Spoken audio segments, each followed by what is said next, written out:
Hello everyone, welcome to the stream.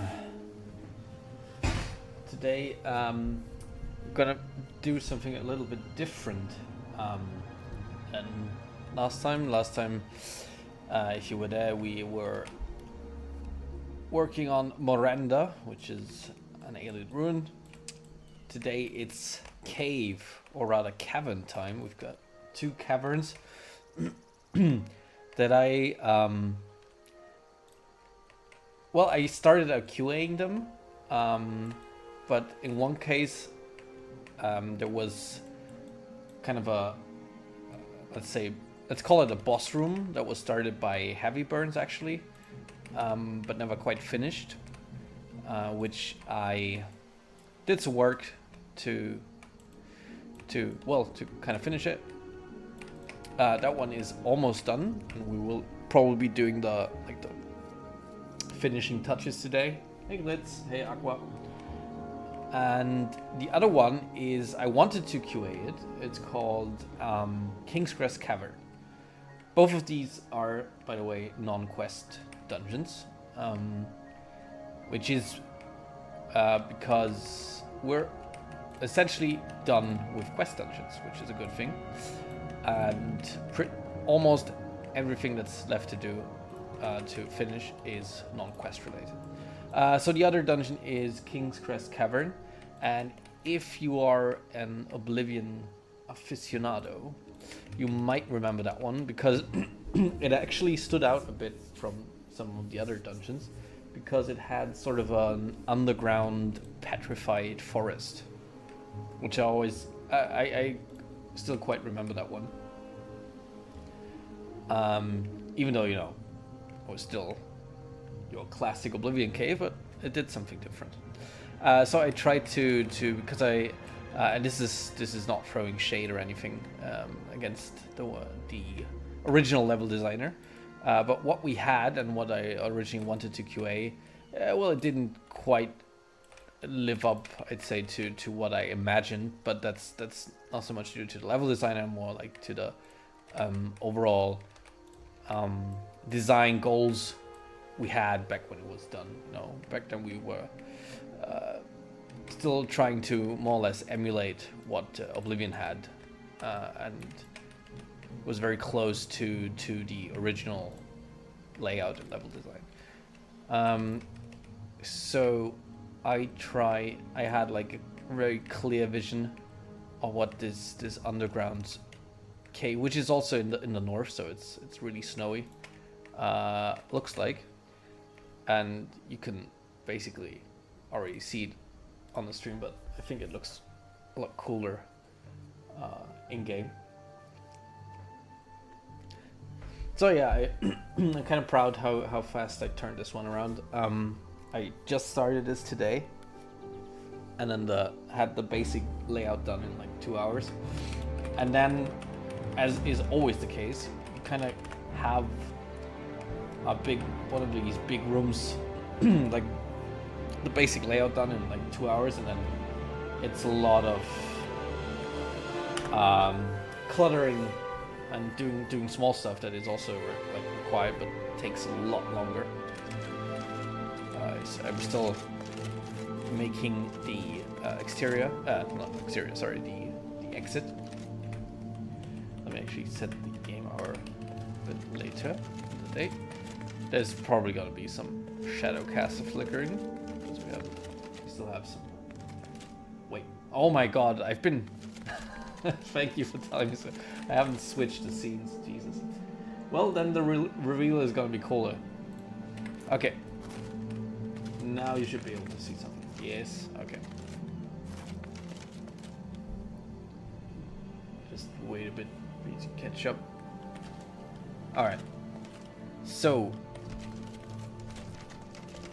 yeah, it's an ice cave basically, and it has this underground forest in it. Underground petrified forest. And I spent a few hours today creating this little scene here. I really like how this turned out.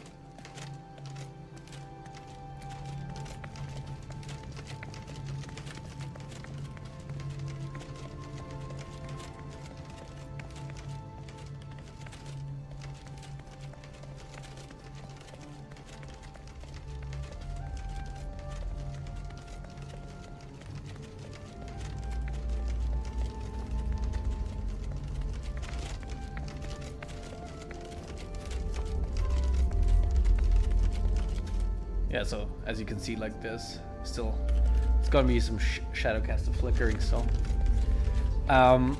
It's also, so this is our Spriggan Matron. Rin mods actually really quickly made me a variant of this, like an ice variant, which we will hopefully implement as well. And because I want to create like a little scene. This, by the way, is a Whispering Stone. These are like magical artifacts that give you a permanent boost. So this, for example, permanently increased my luck. I'm not sure if it's gonna be showing. Yeah, so I started with 0 and everything, and so it gave me 3 luck points, which are gonna stay with me for the rest of my playthrough. And I don't know how many we gonna have in the game. Whether it's like 25 or something, and we're gonna hide them in like remote locations and dungeons. Some of them quest dungeons, but a lot of them in non-quest ones as well, to give you kind of an incentive to go exploring. And I want to create like a little scene where this ice Spriggan will attack you once you've activated the Whispering Stone. Yeah, there's one, but I think there's like one. There's not that many of the stones, basically. So you can't just run around and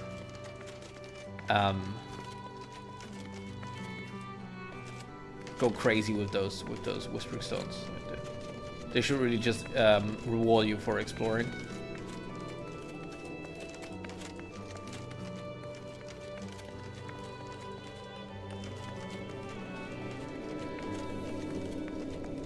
Also,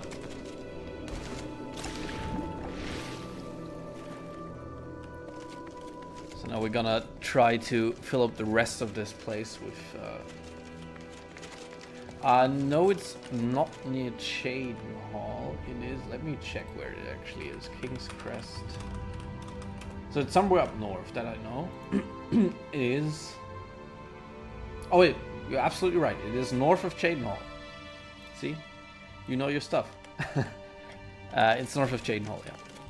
So you got our imps, which we finally made a bit bigger, because they were way too small to see. And now I think they've got a good size. I want to add some of those across the entire cave.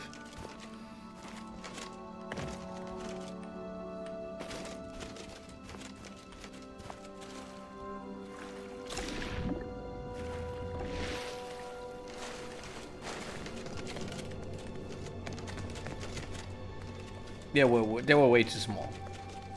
Wasn't fun. Yeah, so we still had the shadow caster flickering here.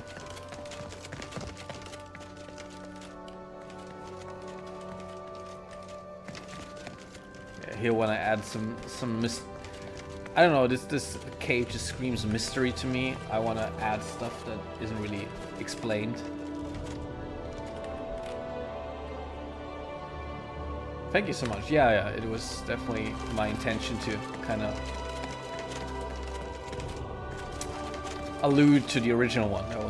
I liked the original one, you know. It was, compared to most of the other, yeah, I really liked the entrance, like setup with the big tree being lit up there.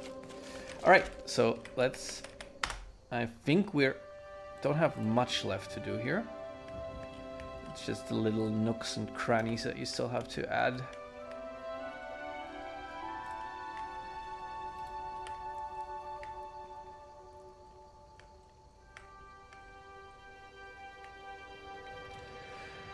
I could add some flying bats maybe, yeah. I mean, I do spam that effect a lot actually. But I can see how it looks.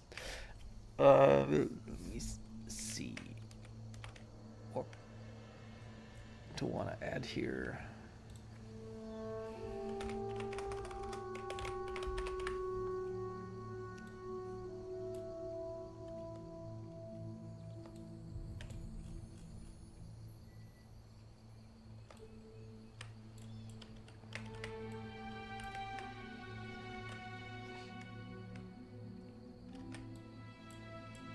Yeah, but you know, if it looks cool, I don't mind it. You know, I'm not one.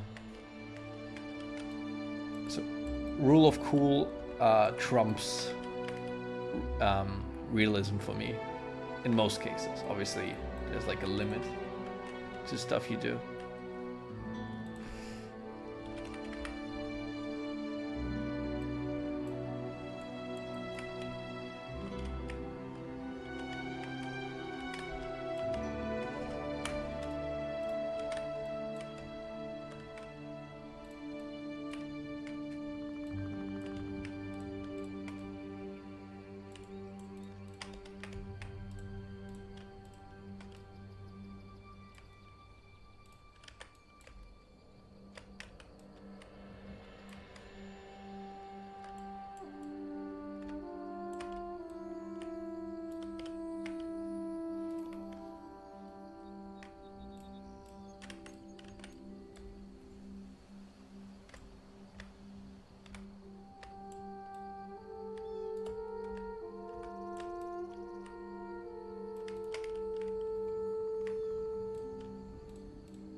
Glitz, do you know what? I think we have our own satchel or something, right? Do you know what that's called?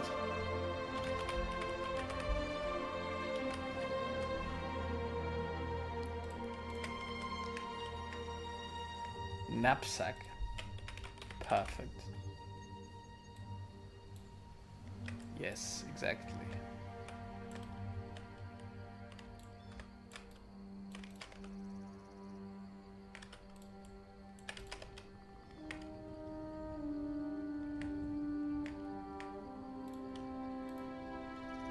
Give him a companion, you know, and then slightly change it up.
It could, but it's a container, I think, so it can't. Yeah, you cannot add, unfortunately, like the snow shader to a container, so, you know, maybe the snow melted.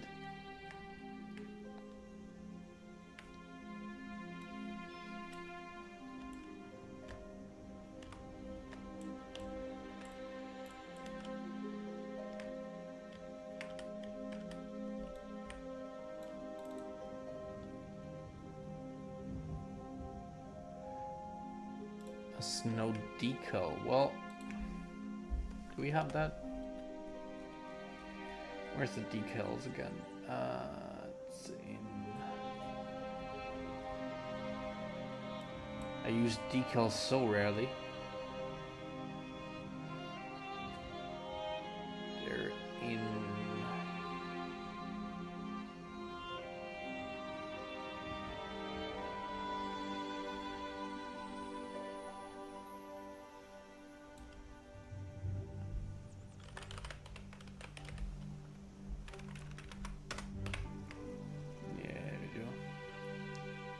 Decal snow. Oh, that looks horrible. Let's see, how does this look? Oh, this looks okay. Yeah, looks fine. Just, it is a bit large. I don't like that. Because it adds it here as well. You know what? Yeah.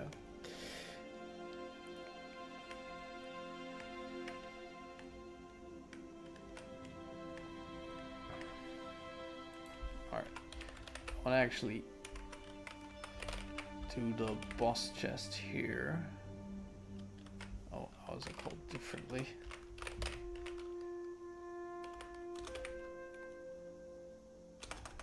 Are they actually called boss chest? Yes.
What's Gargantuan?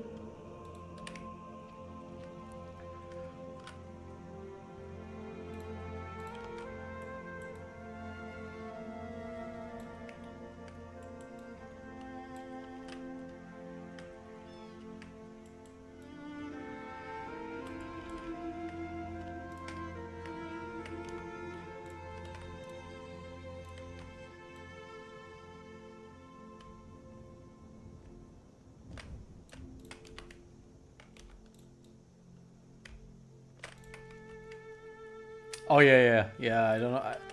The regular size of that, we always just scale it down, but it would probably be smarter to just scale down the base item. I don't know why it's always that large. It's a really good looking model, but I don't know why it's that large.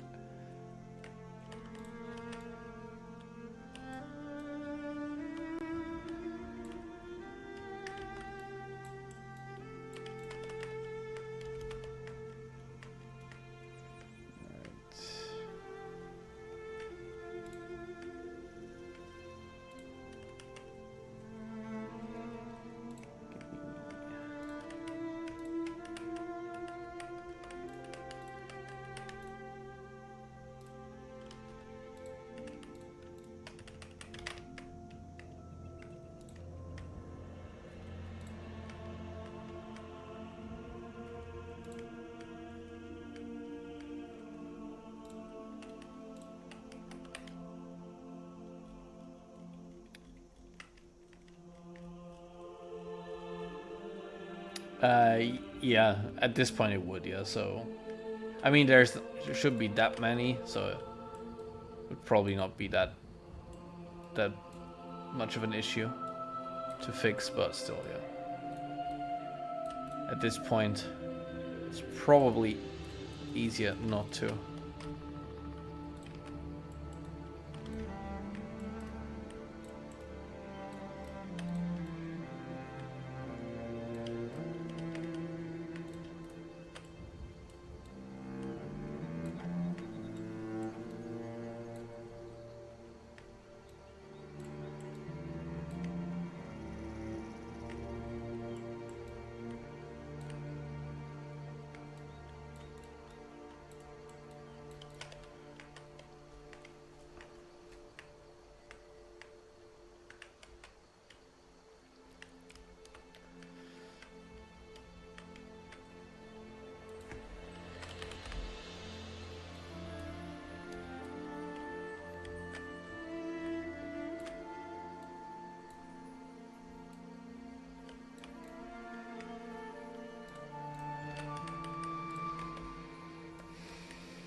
So I put on a random Elder Scrolls music play. I'm pretty sure this currently is Elder Scrolls Online.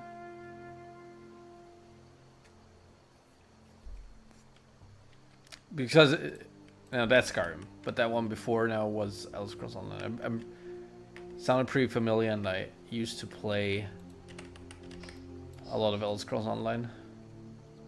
So I think I remember it from there.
Really want to give this one a mystic vibe.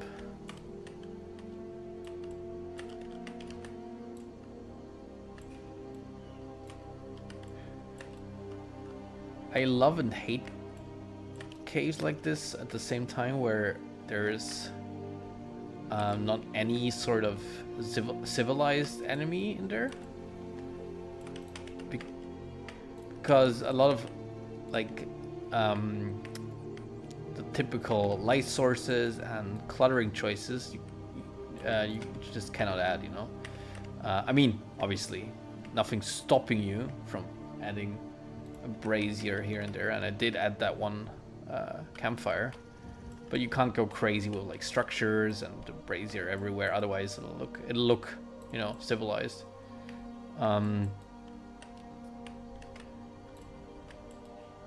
So I guess it's a lot harder to make it feel cluttered, but at the same time you can just go absolutely crazy,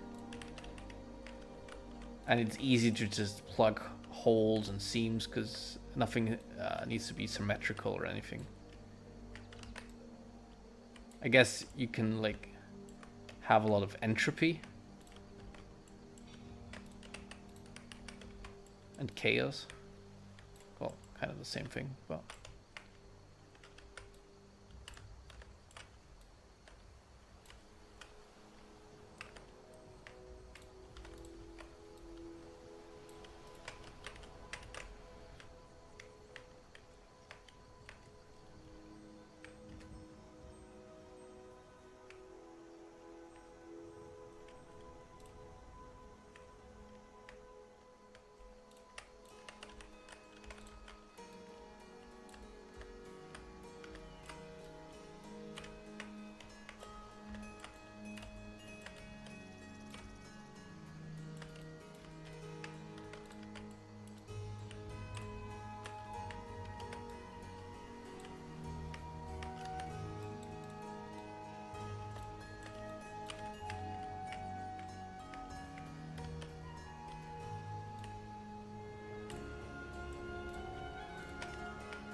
Yes, 2 streams. And I don't want to promise too much, but I might even be able to stream tomorrow as well. It's a very productive weekend for me.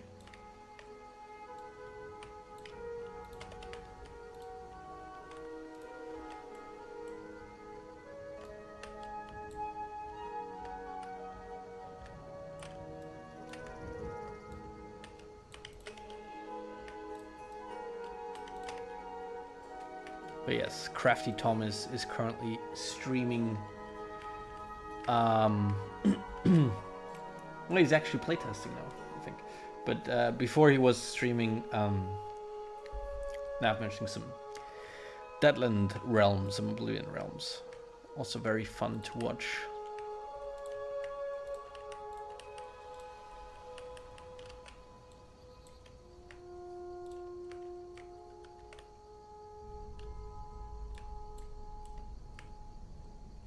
Ooh. Hey, hello, Kyle. Nice of you to join.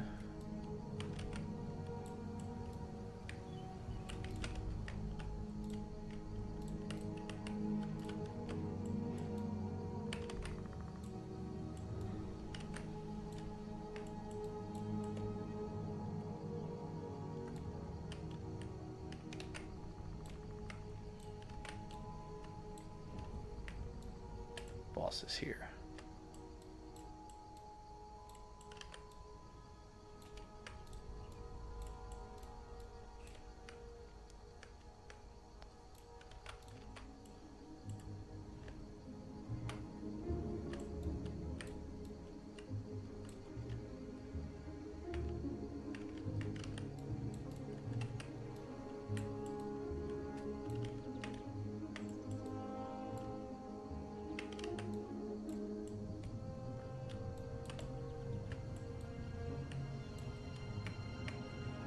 Hey, Goopy.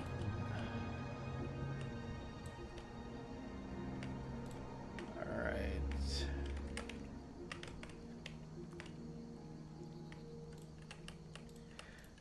I would maybe enjoy a different kind of water. Not sure what water would look good here.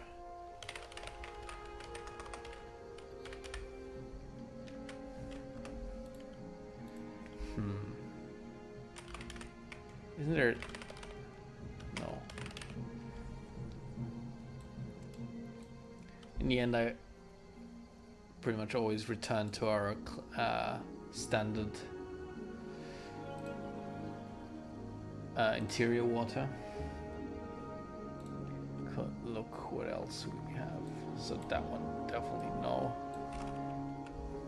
Like a more bluish water. I think in this lighting template, I guess all the waters look the same kinda. Looks even darker.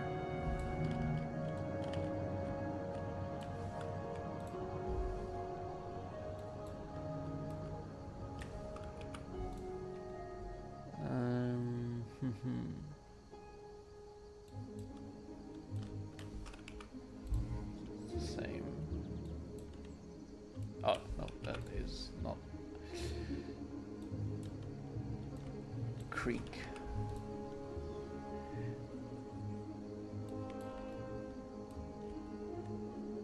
Ooh. That does look bad. I might remember that one. And there's also, this should be that water I made for. Yeah, that could work. Let's actually try that one. Alright, so it was called, oh yeah, I made that one even.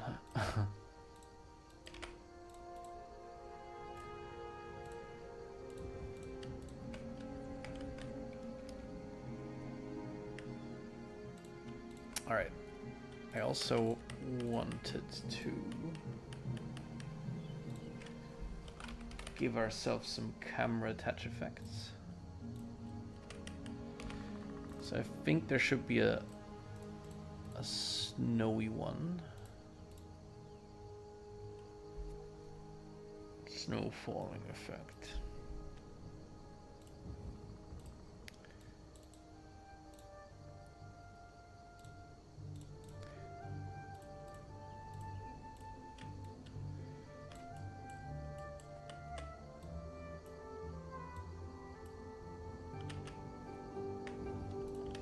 And then I wanna have, I think the Falmer dust effect could look cool in here.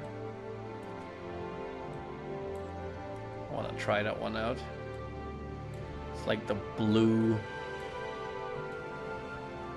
dust particles thing.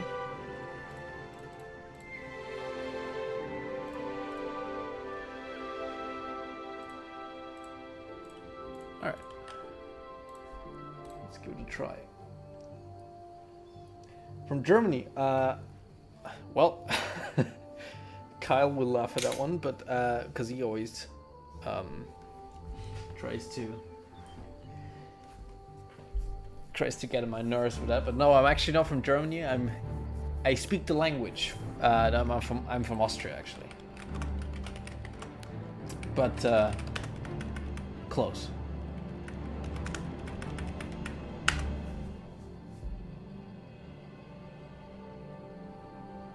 Alright, let's see how the water and the effects look. Put this on.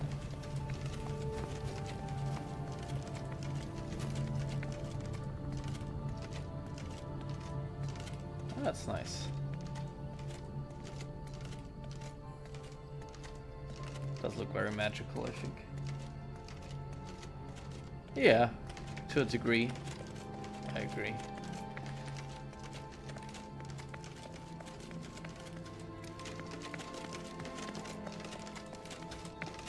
Thank you, Goop. Yeah, I like the water as well. That's good. It's very clear.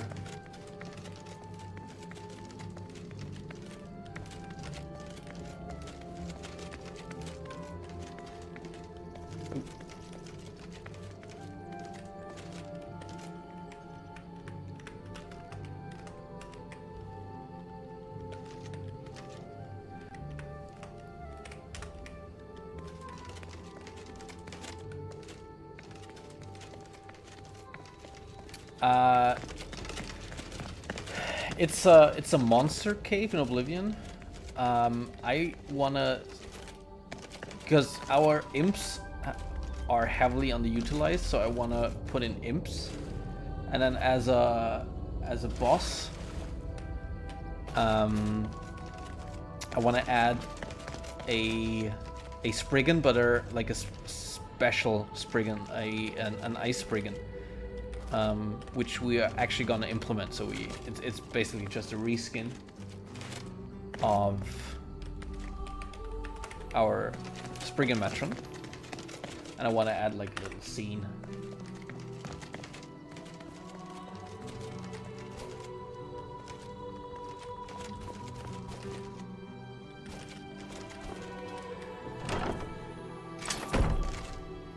We could actually make this a bit bigger. Yeah, I'm really happy with the imps now, because they've been really underutilized, even though they're one of the only creatures we have that have a custom skeleton. I mean, maybe you can tell that they're using a lot of the fire atronach animations, like that little turn they do, but like the wings that's custom animation, and I have no idea how custom animations work in Skyrim. I just know that they're a bitch to do. But for the longest time, our imps were super small. Like, so small that I didn't want to use them. I think it was like...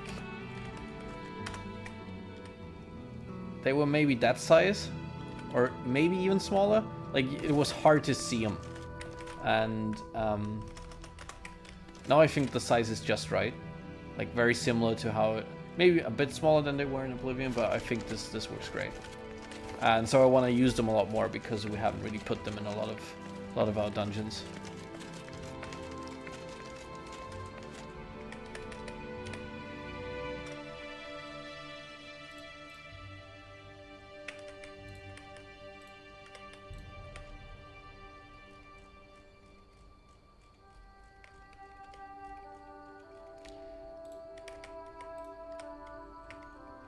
actually try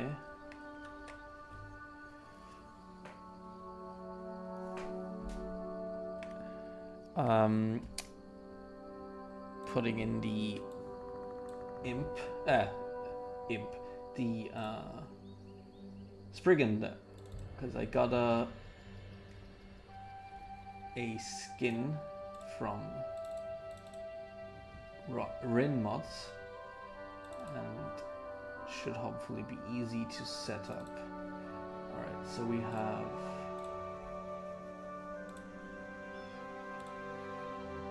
sorry, I'm gonna do something off screen for a second.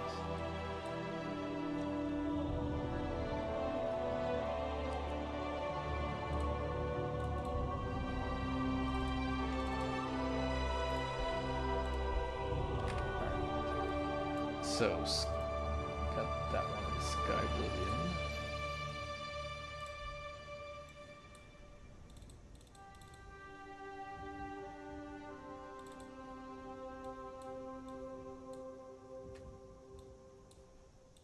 It had enchanted items? I don't actually know. Let's see. What did it have? It contained 20 carambolette plants and 75 wispsock. Okay, I mean, we have the wispsock, so. It should be unique. So, like, we didn't have an ice Spriggan. I might even give it a custom name. No, there was orc. It's possible. We'll hide here. Oh, it can actually have like quest relevance, but other than that. That's the exterior. Yeah, it didn't have anything really in it. Monster, chest,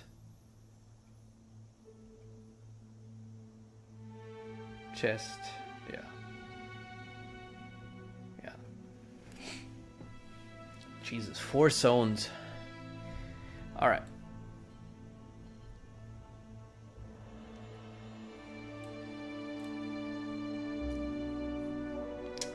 Let's see. Should be actors probably. Spriggan. Character assets. Okay, I think I need to.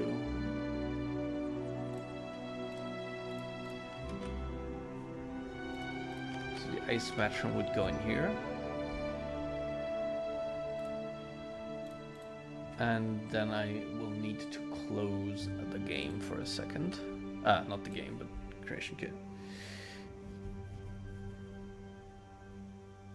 Because otherwise it won't find this.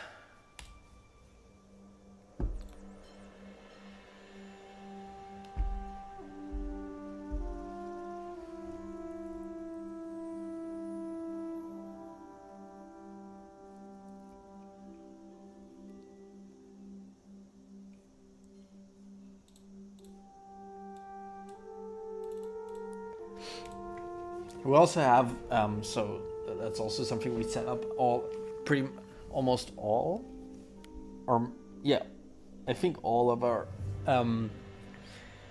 enemies have like different variations.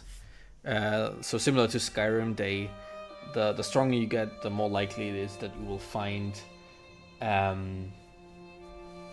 stronger variants of an enemy, right? So there's a weak imp, there's a bit stronger imp, and then there's the strongest imp. And they all have different names, and for the most part they also have different designs according to that strength they have. I think there's some enemies that don't really vary in their design. I think ogres are gonna look the same, even though you're gonna meet some stronger variants as well, but most of them do.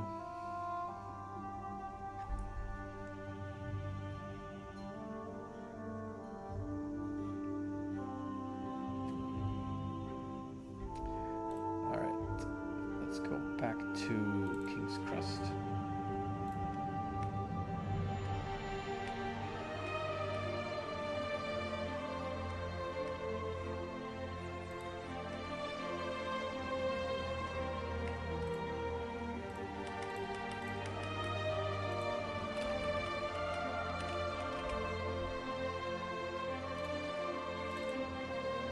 so this is the Matron, right? We wanna do a Skyb. Let's give that ID. For now, I'll leave the name Spriggan Matron. I'll try to come up with something more unique later on. Okay, let's see if I know how to do this. Yeah, it will have to have a different skin, so let's do a new ID here, and then this uses the Spriggan Matron skin. Not much of an implementer, so bear with me. Spriggan Matron. That should be in.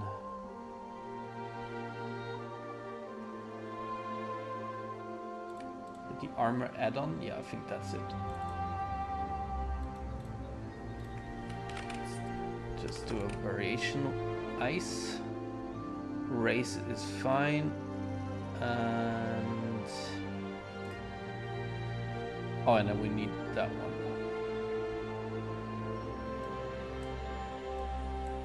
There's a new one. We need an armor add-on. That's where you load the actual model. Alright, select. That is the wrong folder. Actors. Spriggan. Character assets. There we go. Alright, anything else? I don't think so.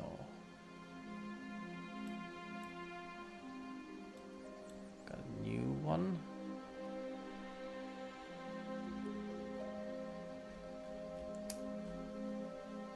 Where are we?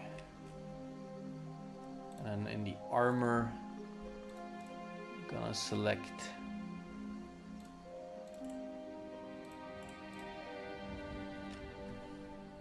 Spriggan. That one.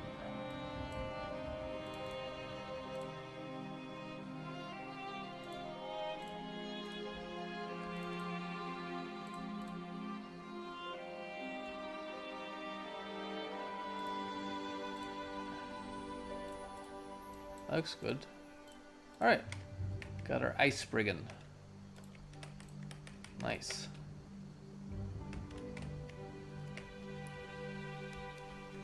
Yeah. The only thing that we will need to change as well is, so the Spriggans always have that green, hey Kenji, have that green fly effect, but that's, I think that's probably just a spell that they have. So we're gonna change the spell list.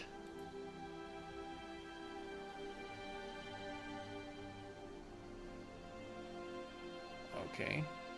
Hello. That's safe for now. Let's try that one again. Alright. Hey Tom. Oh, am I getting raided? It might be... Have the devs been able to patch in and fix the Skyblivion for occasionally attaching to the player and not disappearing by... Oh, that effect? That I don't think so. But if there's like a mod to fix that in vanilla Scram, I'm guessing that might be compatible. Okay, so that swarm spray, is that the effect? No, for now, let's just delete that one. We can still add it back in. All right.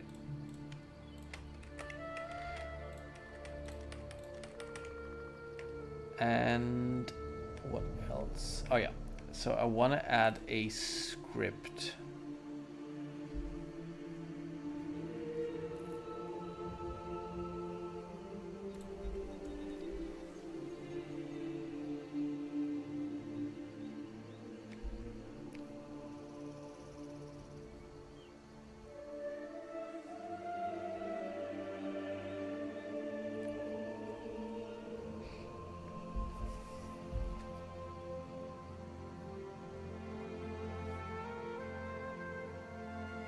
Script always takes some long. Ah, there we go.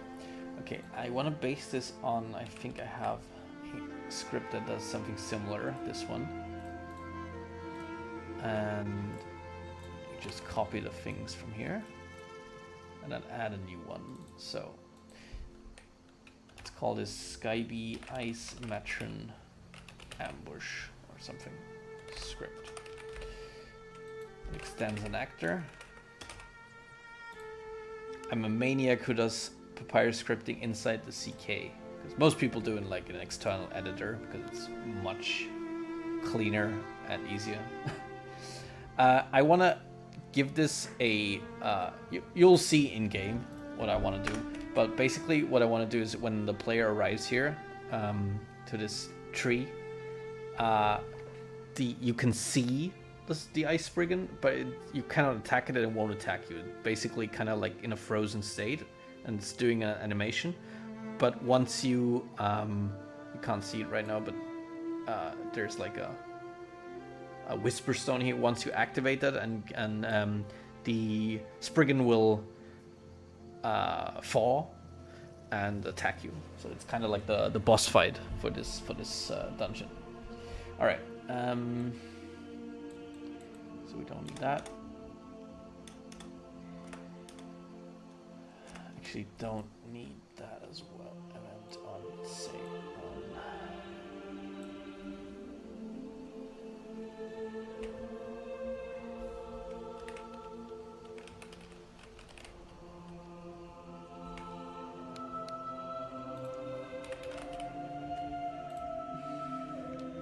You know what? For now, let's keep the on in it.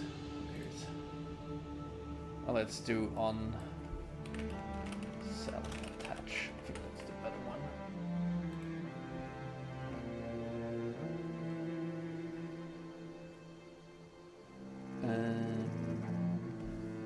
Right, we don't need that.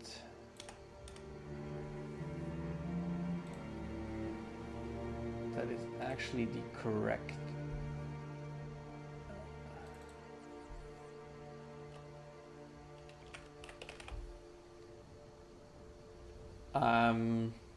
Yes, we do have polar bears. That's actually a good idea. Yeah, that summons a polar bear. That's a very good idea.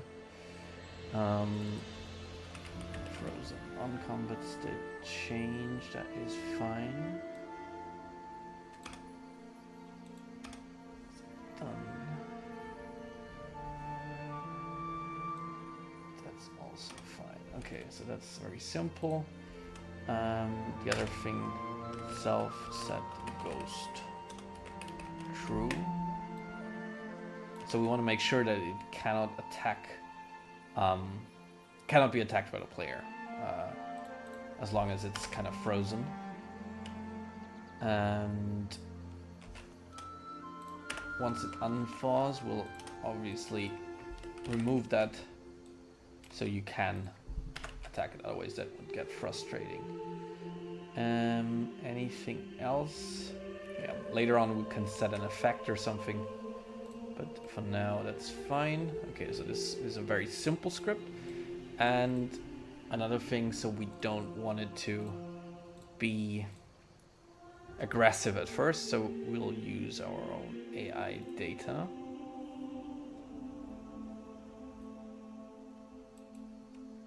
Sometimes you need to reload this. Okay, it is unaggressive. Let's say brave. It helps nobody. That's good. And later on, we'll change the. So we'll set it to. Do we want to set it to unique? One to respond. For now, let's keep it as is. And that's about it. Hey, Coral. So we're gonna make sure that it looks. Nope. In this direction. So that's where we'll link it to. Of course, I clicked on something different. Perfect. All right, let's test this. So for the new arrivals. We are doing 2 cabins today, two caves today, both non-quest related. This one is the King's Crest Cavern, and maybe you remember that one from Oblivion because it was actually one of the very few caves that had like unique features. This one has an underground petrified forest. Did have a small lake as well, so that's kind of what I wanted to improve upon. But so definitely took inspiration from that. But I hope you'll agree that this should look a lot cooler than it did in Oblivion.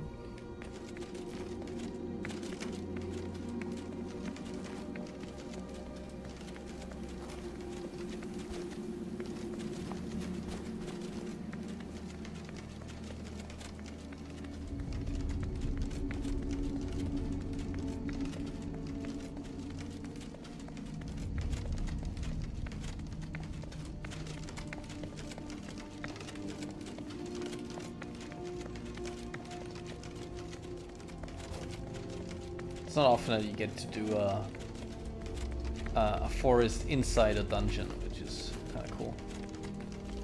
So let's see if our script worked. Kinda. So it's not facing the right direction. Maybe we'll need to turn it actually. This is default graphics. Yeah, this isn't EMB or something. Okay, but this kind of works, and yeah, you cannot attack it because it's. We're gonna add like a. Oh, but the green stuff is still there, so that is not actually.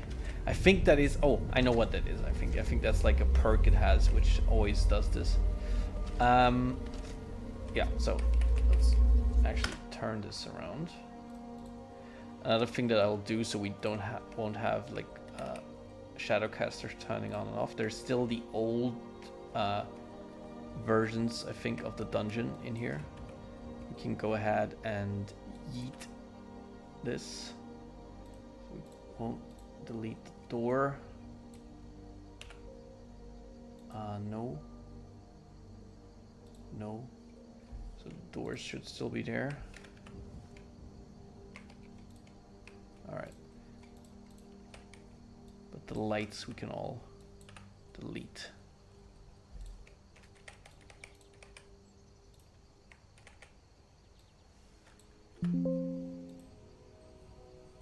Wow, there's still lots of stuff in here. Okay. Yeah, we'll go ahead and delete those later. Okay.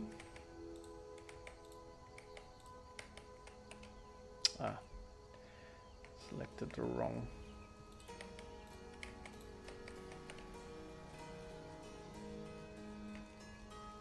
Always a good idea to save. All right. Okay, so I think because the animation we let it do, is actually turning it a bit.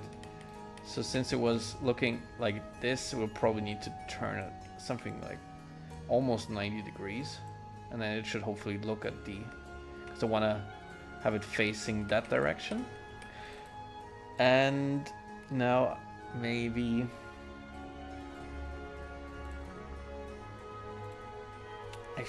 no, it's not the perk. I hope it's not something actually inside the NIF, but I don't think so. So for now, let's just remove all of the spells it has.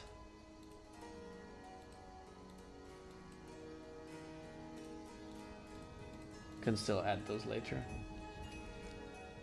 Will it always be in winter, or is there dynamic weather? No, it will always be winter. So I'm not even sure. I've never played it, but even like the mods there are for Skyrim that change seasons. I'm not sure. Do those do anything for interiors? Like, does an ice cave or snow cave suddenly turn into like a regular stone cave? I don't think so. So yeah, that's not a thing we wanna or even could do, that would take forever.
Another thing.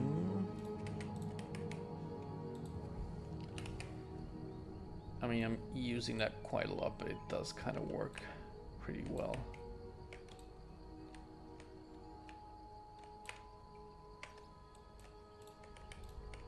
Could use that as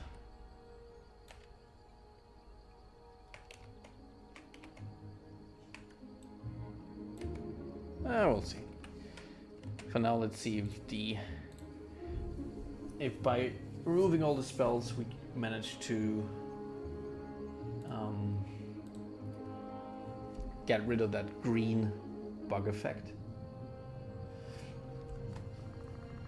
If not, this will probably exceed my knowledge, my expertise, and I'd have to defer to someone else. Because then it might be something in a NIF, and I have no clue whatsoever about messing with NIFs.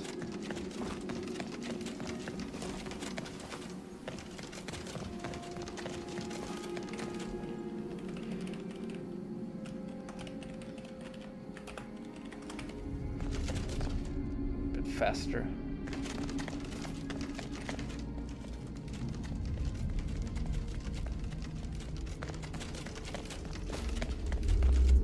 Alright, so, actually, I think these are a bit too big, but kind of distracting. So that, it partly worked, right? So we managed to make it kneel in front of this thing, but we didn't manage to remove that green effect. Yeah, so I'm gonna have to look into what does this green effect actually. That is something in a NIF, maybe. Take a look, maybe. Does it have? No idea what it is.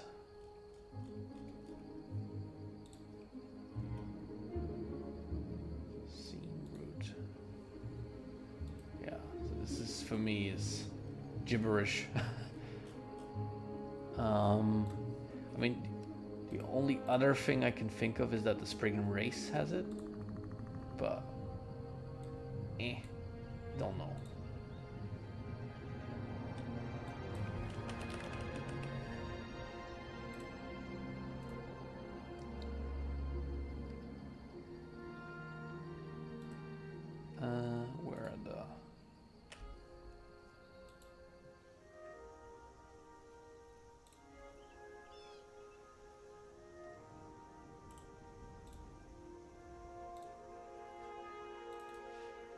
I don't know if AI knows about that one.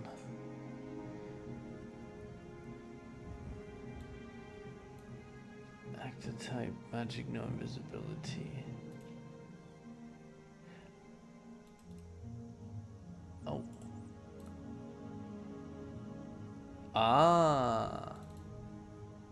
You know what? It might be that one. I think we would have to do a... You know, for testing sake, let's try this. Let's remove that one. And do everything else.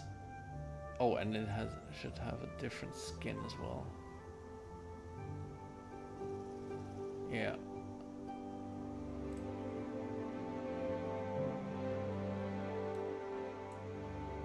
Wait a minute. Should it have... No, it actually uses the same here.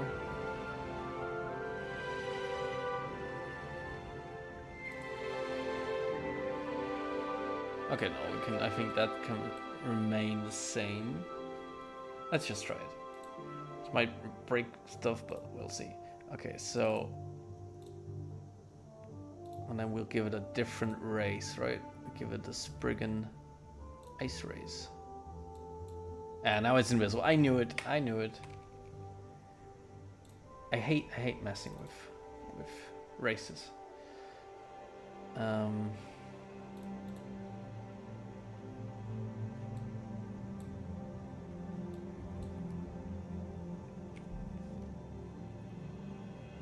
But I'm sure it's I know now that it's not in the NIF. It's this special, but I don't want to remove it obviously for the other Spriggans. But I don't know why it always disappears once you mess with anything in here. Like, it didn't change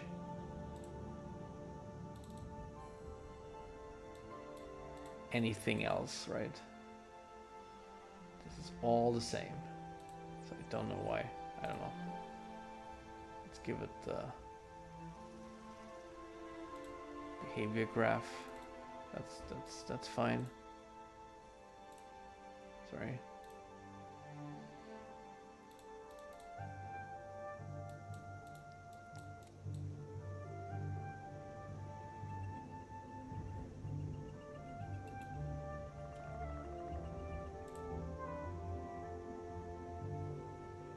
Body texture doesn't use that, so that should be fine.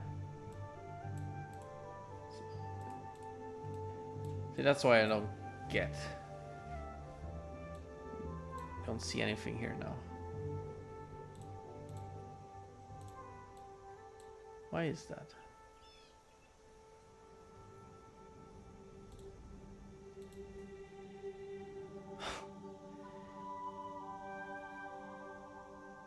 Yeah, I'm gonna leave this to somebody who knows about this stuff.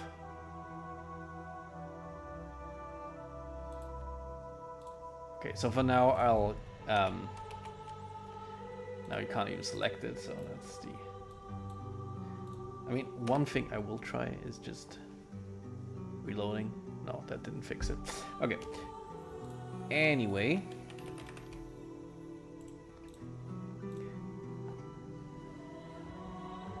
We're not gonna set up the boss fight anyway today. I think that I'll leave for another time. For now, let's keep it as is. And try to finish the rest of the dungeon, and then maybe we can also finish Arrow Shaft Cavern, which is another cool dungeon that I did some work in already.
This one might be tough to nav mesh.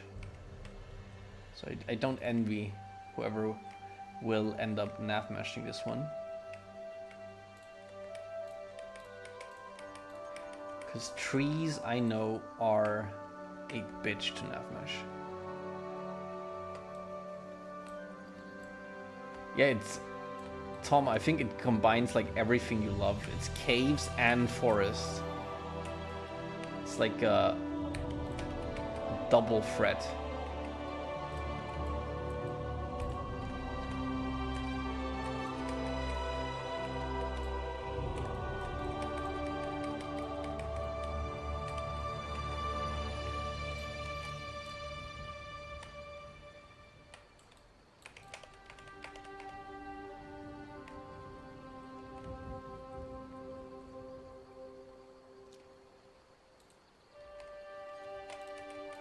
For flying follower reasons.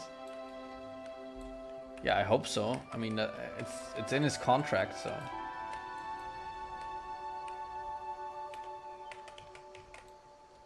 He secretly loves forests and nav meshing them. He loves it.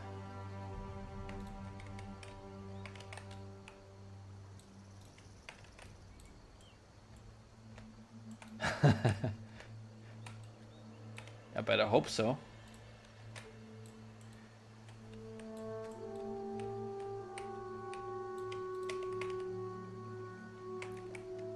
No, but seriously, 24 hours.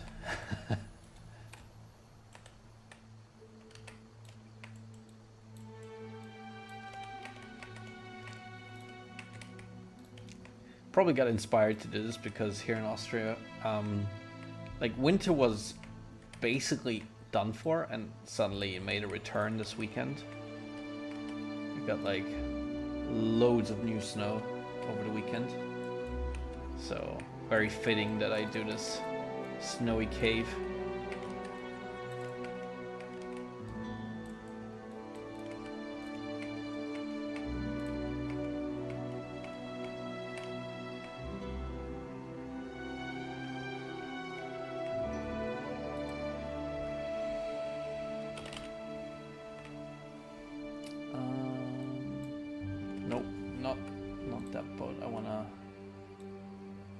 Like a rowboat.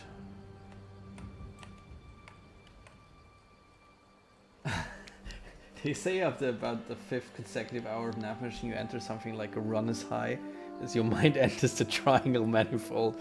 You tap into the energies of the universe. Yes, that is what I've heard as well. Must be true. Gotta say, very elegantly put. I'm sure Tom fully agrees.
It does kind of, yeah.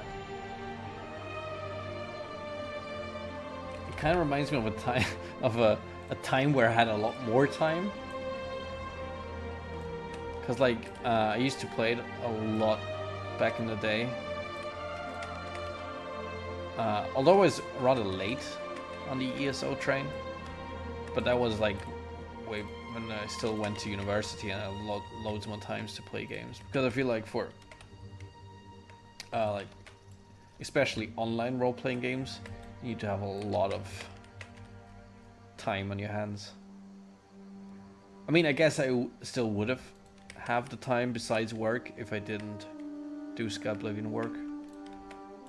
But now with work and Skyblivion, I really don't play video games anymore. Apart from the occasional Age of Empires game with a couple of friends. But other than that, like, there's so many games I haven't played yet.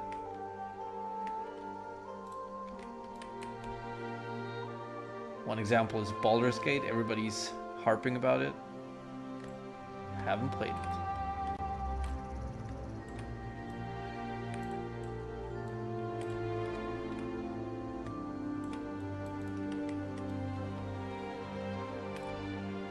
But you know, I'm not complaining. It's not like I'm being forced to do this. It's just whenever I'm in front of my computer and think, I have time now. It's just I'd much rather do some of this.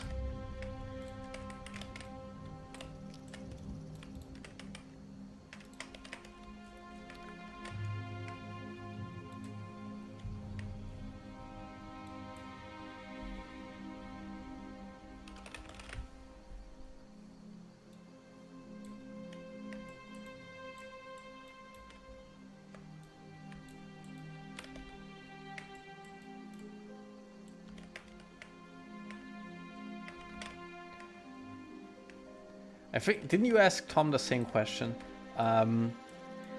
With realm, what exactly do you mean with realm? Because to me it sounds like yeah, what do you mean with realm exactly? Because we in realm understand like different world spaces apart from Cyrodiil. Do you mean like that, or do you mean like zones or regions in the game?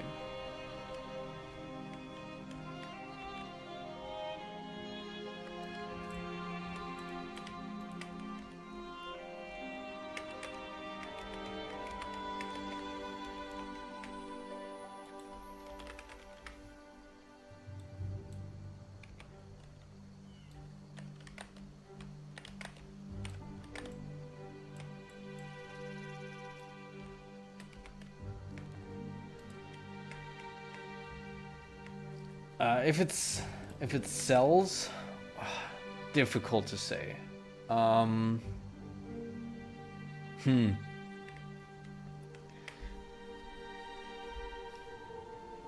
Deadland Shivering Isles. Well, Shivering Isles is really cool. Obviously, we haven't gotten to that yet, so if we're talking Oblivion, like the original one, the Paradise was really cool. I thought Shivering Isles was amazing. Was there a specific location I enjoyed the most? I don't think it was a dungeon.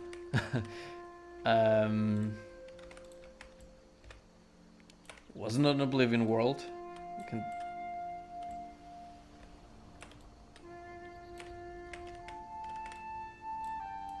Was it maybe Paradise? I mean, you're not in that very long.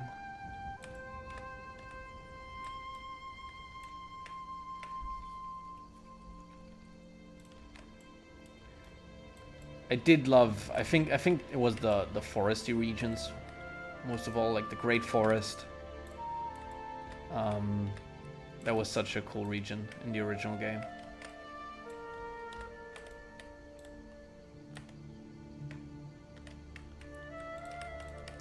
Now in our games, hard to say as well. Like there's so many.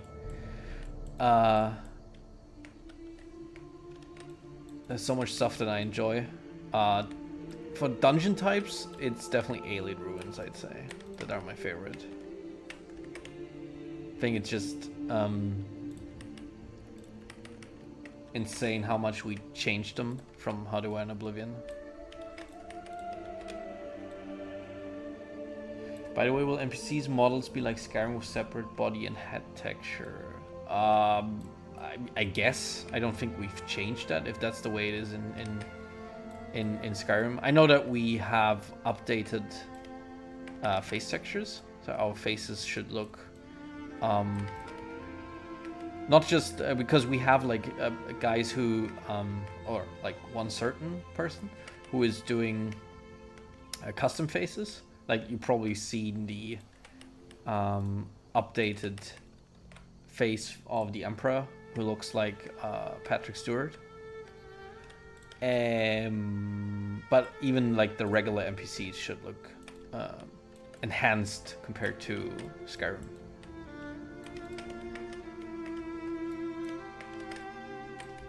Or at least different, which I also enjoy, because I think it's good that there's just, you know, we shouldn't remind people too much of Skyrim. It's still Skyrim, obviously, and which is fine. Like, Skyrim is a great game, and we make use of a lot of mechanics that Skyrim offers. But I hope at the end of the day we don't just feel like a mod, and more like our own game, as much as possible, at least. Yeah, bodies are like Skyrim, yeah. Like, for the most part, I think the design goal is if it's not broken, don't fix it.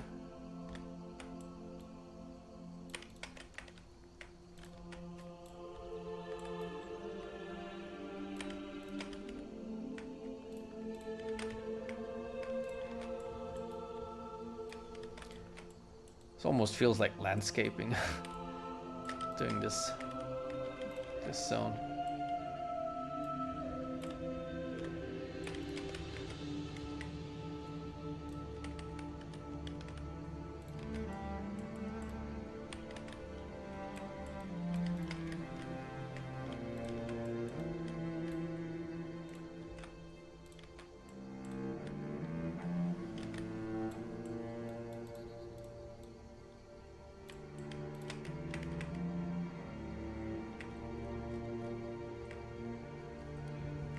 Copy one of our skeletons that we already built. We don't have to do it again.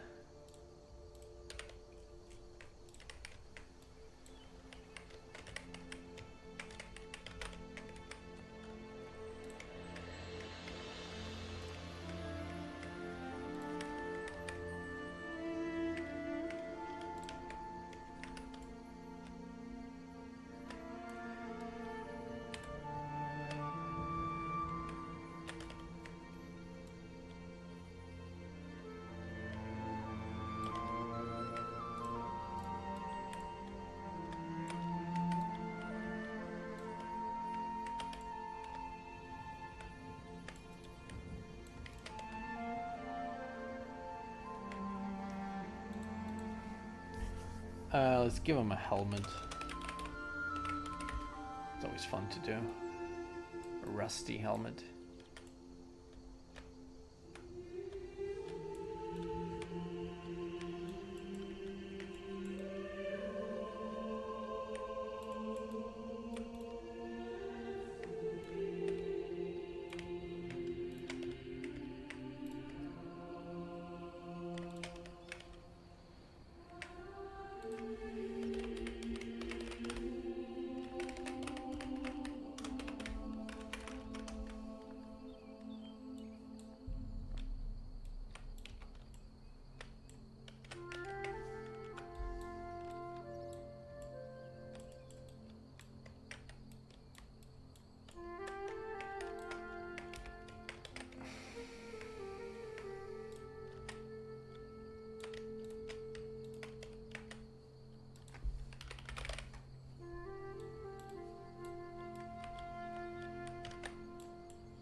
give it a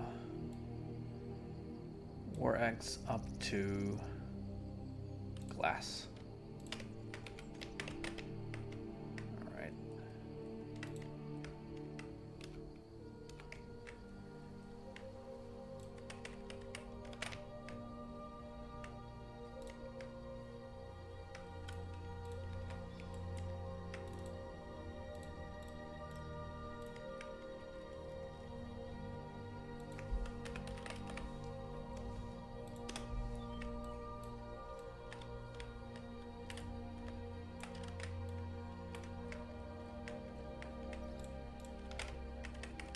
More trees.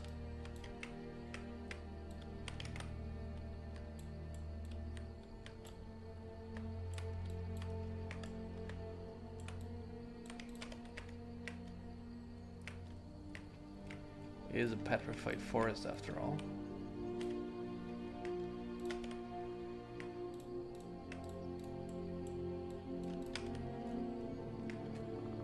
Right.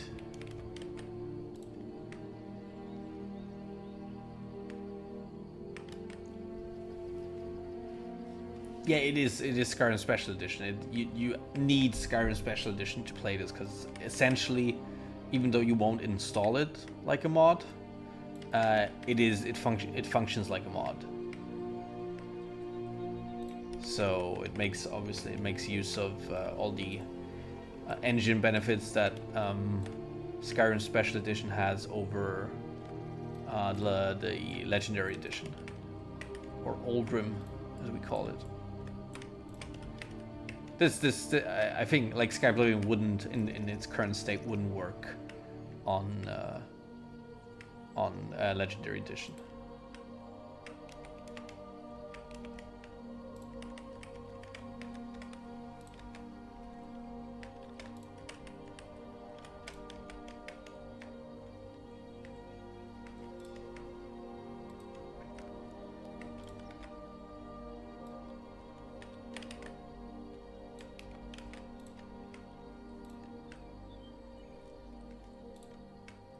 Okay.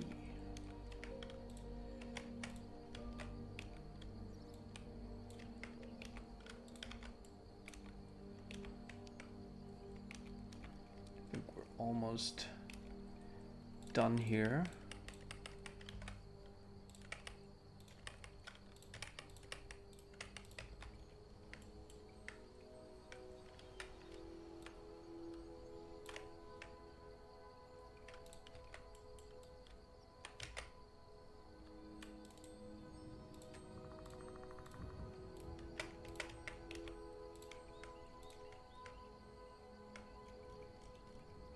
Want to have at least one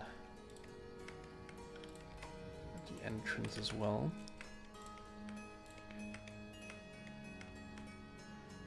And then we want to make the,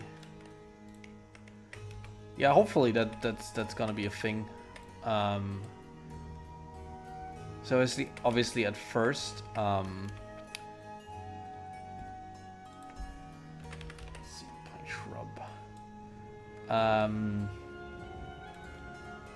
there's going to be a lot of incompatibilities, so don't expect, in general, don't expect Skyrim mods to be compatible out of the box with Skyblivion, but hopefully it's going to be easy enough, to port, and we do hope that there's going to be like an active modding scene for Skyblivion as well. Like, it'd be so cool to see what people do with the stuff we built.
how asset permissions work.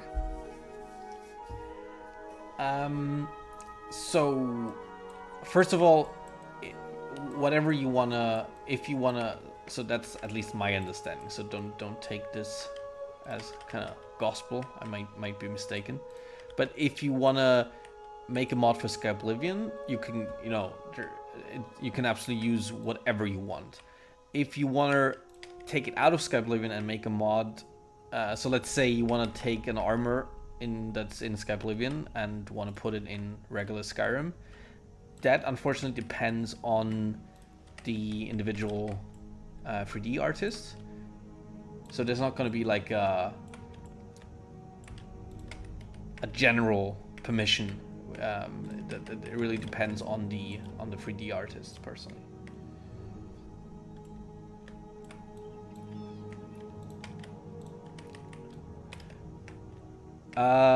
Specific mods that I would like. Well,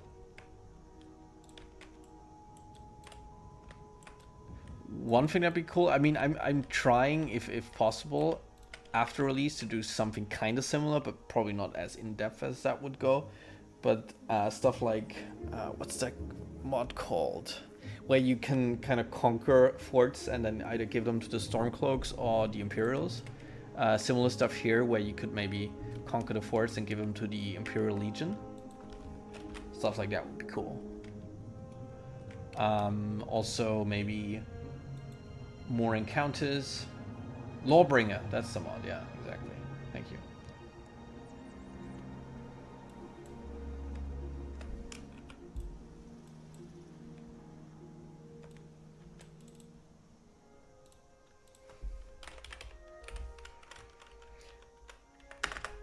And then obviously all sorts of like graphical mods as well, maybe.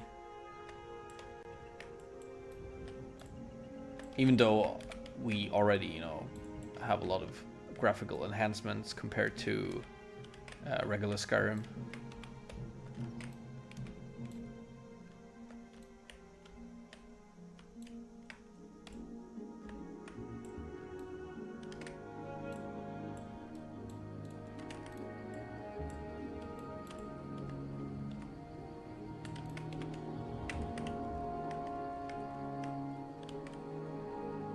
Yeah, I mean, I've already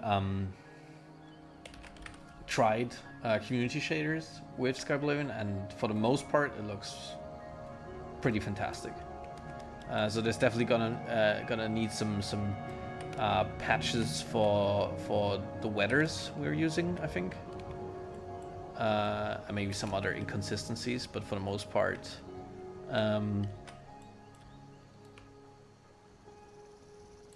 I'll probably, like, not at first, but I do intend on, once it's out, actually playing it, because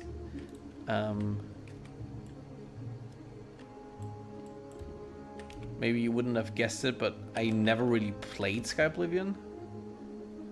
There's just no time to really go around and actually play it. You just run around most of the time with God mode on or T-detect on, so enemies don't attack you, because you just want to, see if something works right and not actually enjoy the game. So, but at first I want to kind of experience it pure, but other than that, I definitely would enjoy trying it out with community shaders on. Because like stuff like the distant terrain shadows, stuff like that is just so cool. And then for brief moments, it does kind of almost look like a next-gen game.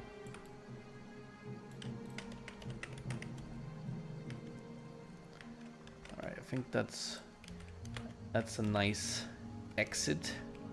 Let's see if we can't find the original exit of the old dungeon. Wow. All right. Let's go to the teleport. That goes to the fourth cell. That we can actually delete that one. Oh, that one goes to the exterior. That's what we want.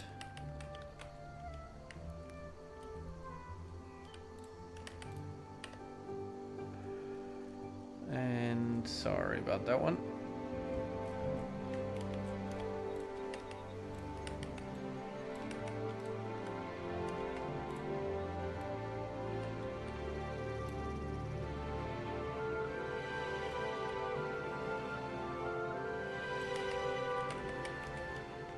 Fortunately, I have no idea where the teleport marker is, so we're gonna have to go look for that.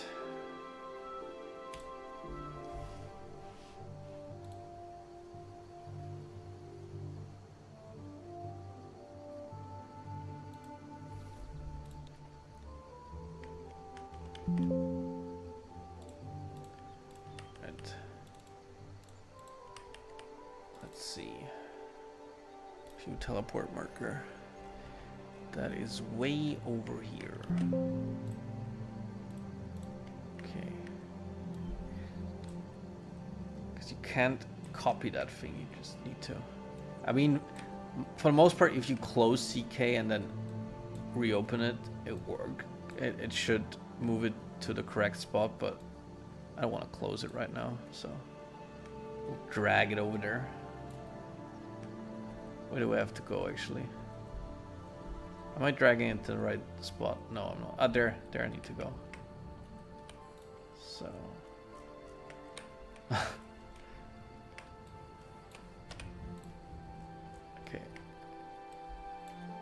There you go. It does work in very mysterious ways. Come on, you.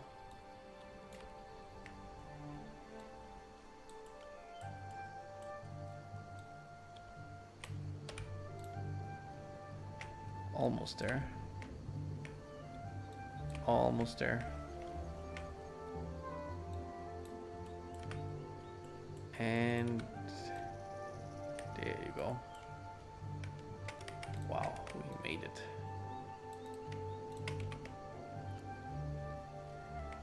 All right. What else before we test it? I think a music box, music trigger box is a good idea here. Like for the reveal.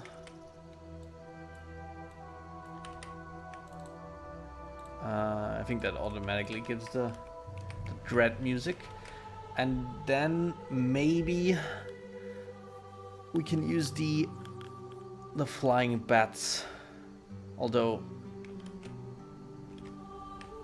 you know what? No, I want to give this the dead feel.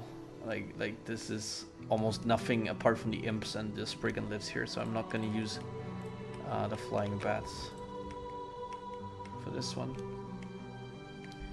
What's your favorite non-weapon type Daedric artifact? Wow. I have no idea.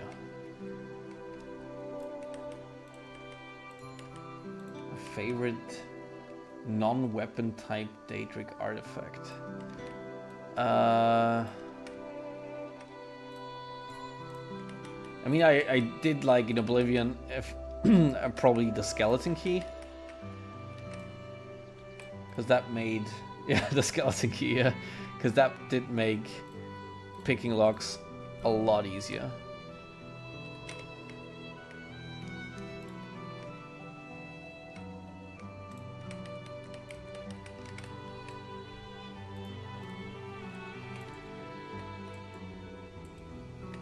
I guess Spellbreaker, but that's a weapon, I guess, so. I mean, most Daedric artifacts were a weapon, right? I mean, there was Azura's Star. What else kind of Daedric artifacts were there that weren't weapons?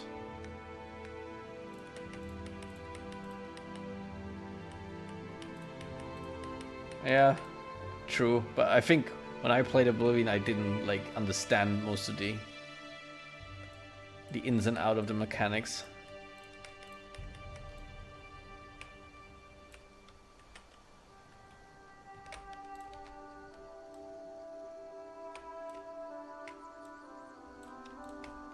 All right, I think we can give this a test.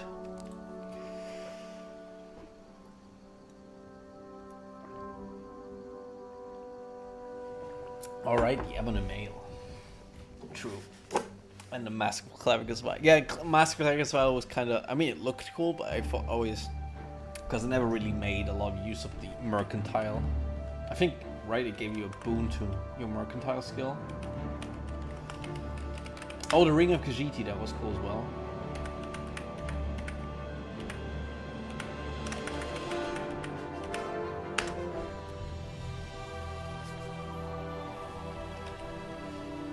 Maybe turn off the music for a second.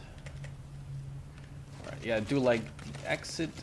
That seems bright enough, and the prompt doesn't come too soon or too late.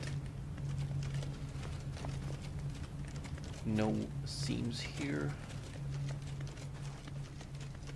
Got our first imp here.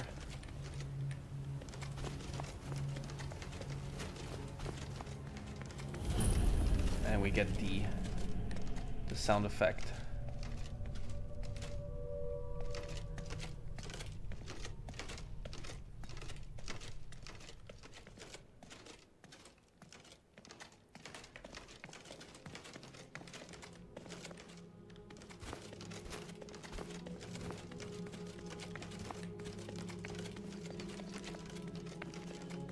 I really want to keep this dungeon short.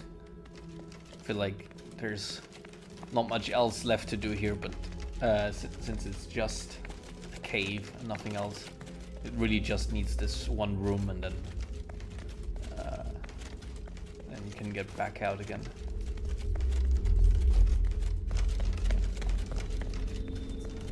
So yeah, the Spriggan, once I figured out how to remove that green effect, I'll give him kind of an ice cloak probably. And I forgot who had that idea in the chat, but that's I think a pretty good idea to make him spawn polar bears. These, by the way, are our whispering stones. So there's we spread out a bunch of these like in remote locations around the world, and it's really cool when you find them because they give you a permanent boost in an attribute or skill.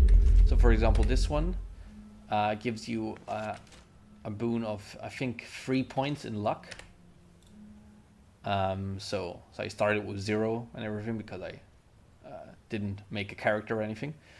So it enhanced my luck for 3 points. Yeah, it should give you a cool like incentive. And the idea for that boss fight is that once you activate the Whispering Stone and get the bonus, he unfreezes. Because currently I want to make that probably more obvious with an ice cloak or something. Yeah, either I will recolor the effect, but I think even when it's turned blue, it will always kind of look like bugs. I'm not sure if it will look like ice, but I probably will remove that effect and give him an ice cloak. That should look pretty cool. And yeah, and then you'll get to actually find him on this elevation.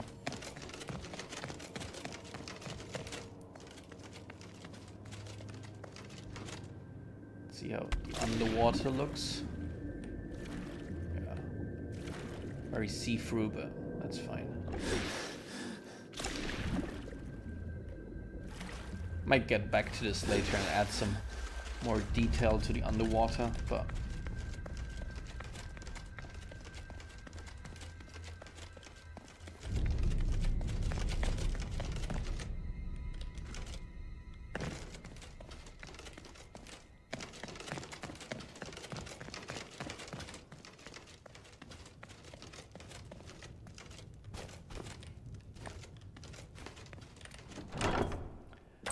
and I will probably add a, even though it might be weird that the Spriggan has it, but I think I want to add a boss key to the Spriggan that opens up this chest, and otherwise it's locked.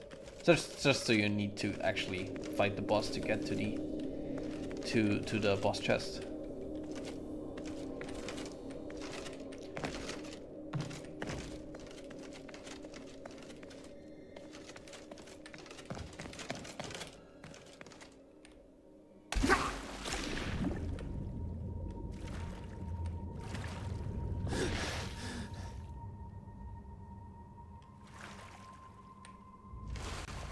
All right. But I'm pretty happy how this turned out. And before we go to the, so I'll probably get, do some more fine tuning this, but this for now seems fine to me. Let's do some finalization. Even though it's just basically one room, we're still gonna put it in a room bound. That's the one. So the acoustic space should be Cave Eyes acoustic space large. And then we can get away with, I think, 2 rooms. Should be fine for this one. Sorry. Let's continue with the music.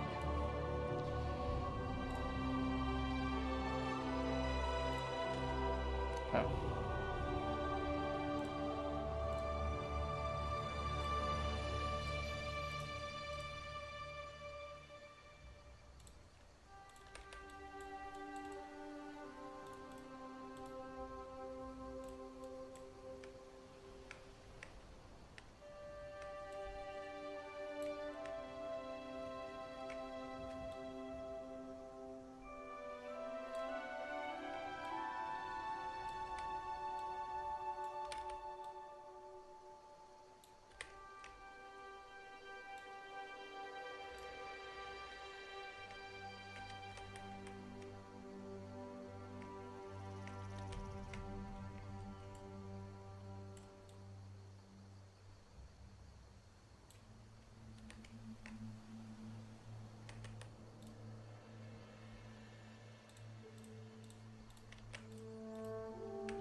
Keep Robert happy, I will even try to optimize this cave, even though it only has 1 room. What we don't do to keep Robert happy.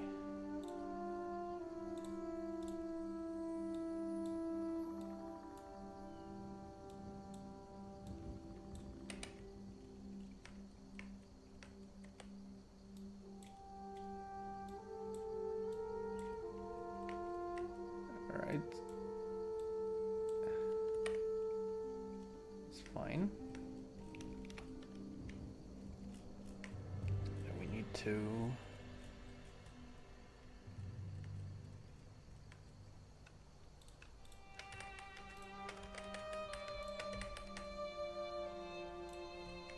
all right. And one more thing I just realized is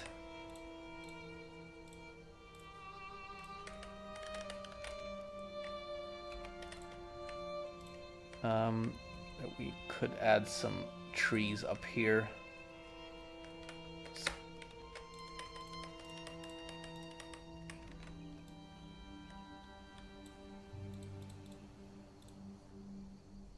In case you look up, you can see some of the trees.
All right, I think that's fine. And last thing we do is add one more acoustic space.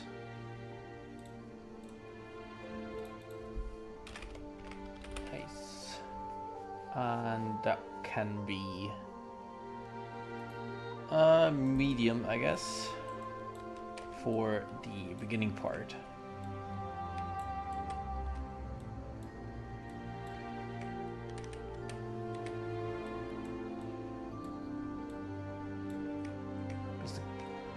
Cave doesn't start large, right? But it becomes so once you enter the big room. Alright.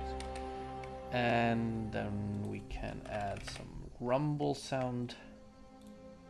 Sorry.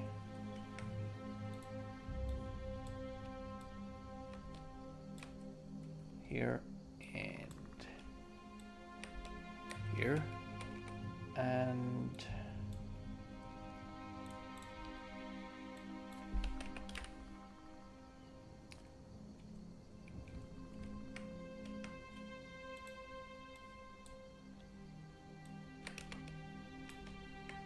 that one. And maybe some wind as well.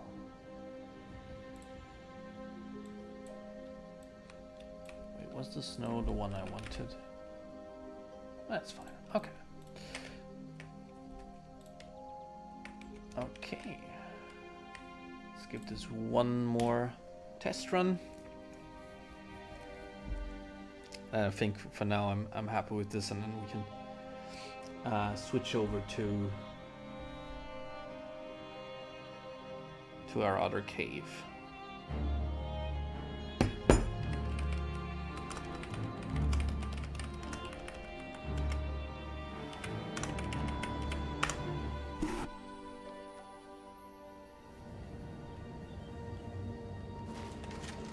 Just turn on the music here.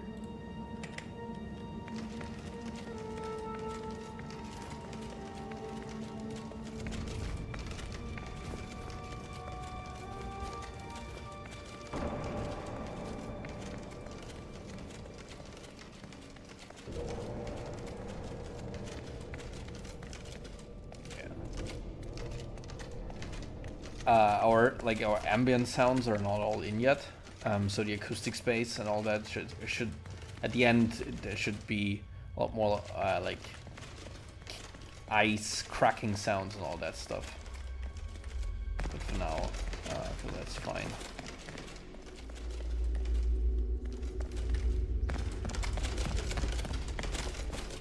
Awesome.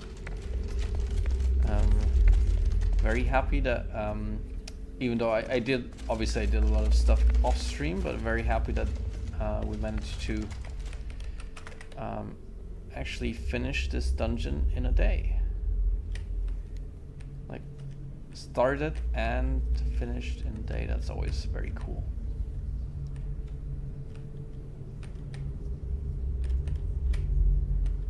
Let's do a screenshot. Nice. All right. Now let's get to the other cave, which is Skyblivion Cave, Arrow Shaft Cavern. 01? Oh, okay. So this is a cool one as well. So I QA'd this one. So the main dungeon was done by Libero, who made a very cool. Oh, there's an imp up there. I didn't realize that one. Who made a very cool labyrinth of sorts. So I don't know if Arrow Shaft had the same backstory in Oblivion. Let me actually check. Because Libero had this thought of doing sort of a Greek Minotaur labyrinth, if you know the story of I think it's Theseus, I don't know how you pronounce them in English, and Ariadne, if you know that story with the Minotaur, very cool story. So I'm not sure if the original Arrow Shaft Cavern had any association with that. I don't think so. So I think Libero just kind of had that idea himself. But the funny thing is that at the same time, a long time ago, Heavy Burns made like a very cool, almost exterior boss fight area, which also kind of had tied into the whole Minotaur vibe. So I kind of combined those two. So I took Libero's dungeon and QA'd it, but the QA is not completely done. I want to finish that in the stream now. And then I took made like a door to Heavy Burns boss room cell and finished that one up because it was still work in progress. It's looking pretty cool now. So now you have like a really cool combination of a really neat to play labyrinth and then a very epic, hopefully very epic boss room. Okay, so yeah, no, this cave didn't have any sort of unique stuff in it in Oblivion, unfortunately. All right, so let's actually run through it. So see, so it's the QA is actually very far along, but there's still a few effects and lights, and yeah, there's gonna be I think some light flickering as well that I need to take care of. So here you can see our Minotaur. Wait a minute. Why is that so big? It's not supposed to be so big. That wasn't so big. Did Robert do something here? Did Robert accidentally increase the size of our Minotaurs? Or am I going crazy? Or did... What the hell is going on? Okay, so I need to... Because those things are not supposed to be so big. That is the size of a giant, and I don't think they're supposed to be that tall. Otherwise, they you can't fit them into. Yeah. 1 second. Let me actually need to write to Robert.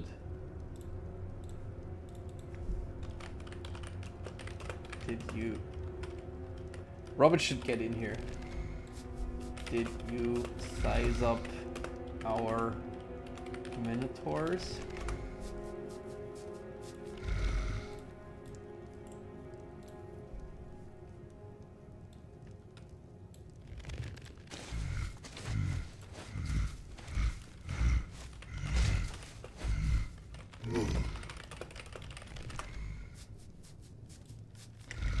Yeah, they're way too big.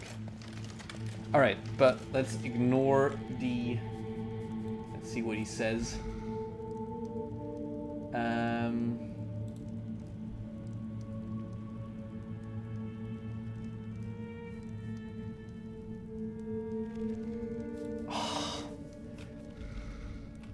Of course he does, he gives that answer.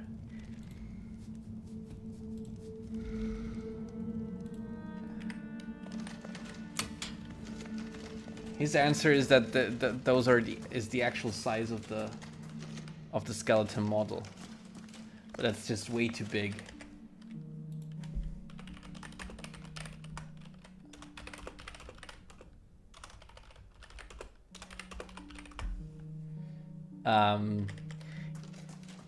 So Robert is always about everything must be technically correct, and since our Minotaurs use the skeleton of the giant, now they're the size of a giant, and that is just, yeah, that is just way too big, as you can see.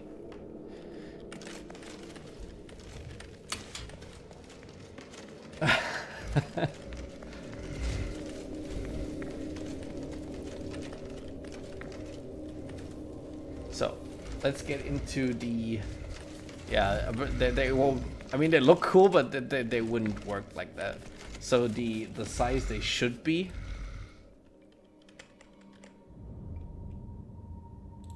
is, I don't know, probably half of that. Well, let's put into. Yeah, that's about right. Maybe that size, or maybe. I think this was about the size we had them.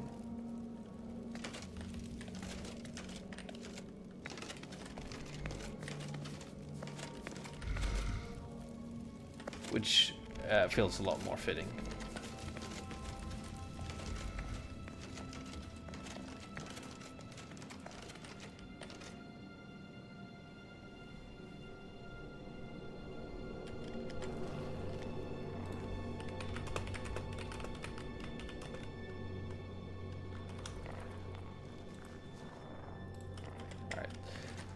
I'm gonna ignore this for now.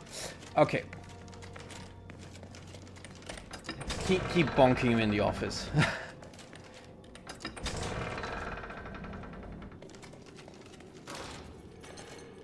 Alright. So, yeah, I think Libero made some really cool puzzles in here. So, since I want to get through this a bit faster, let me just yeah, it's just sorry. I don't want to go on a rant on this stream here. Obviously, Robert is super knowledgeable about all sorts of technical stuff, and technically, he's correct that the right way to scale a creature is in the skeleton itself. So what we were doing is scaling it in like the base ID. Doesn't scale down the skeleton or the hitbox, so you get kind of funky hitboxes, but that's still better than having it this way, because it's better to have kind of funky hitboxes but like reasonable sizes instead of this, which is technically correct but it just looks all wrong. All right, so let me get to the puzzle, which is kind of cool. I think you can tell. So, like the white candles give it away. 1, 2, and 1, 3, and 4 are the correct order, or for the. I mean, you can do them in any order, but those are the correct pull chains that you need to pull. So you could that one, and that one. That should open up the door. Then you get kind of a jumping puzzle.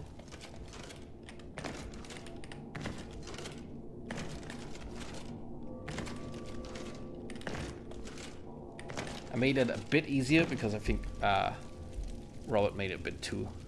sorry, Robert. Libero made it a bit too hard. 1 second.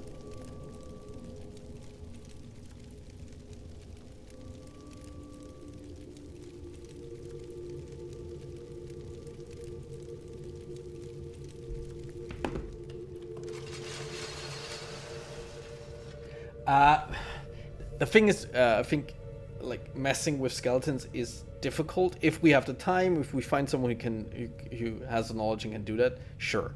That's the cleanest solution. At worst, that could definitely be done, post-release. But for now, I think it's just better to deal with funky hitboxes and just scale them down. All right.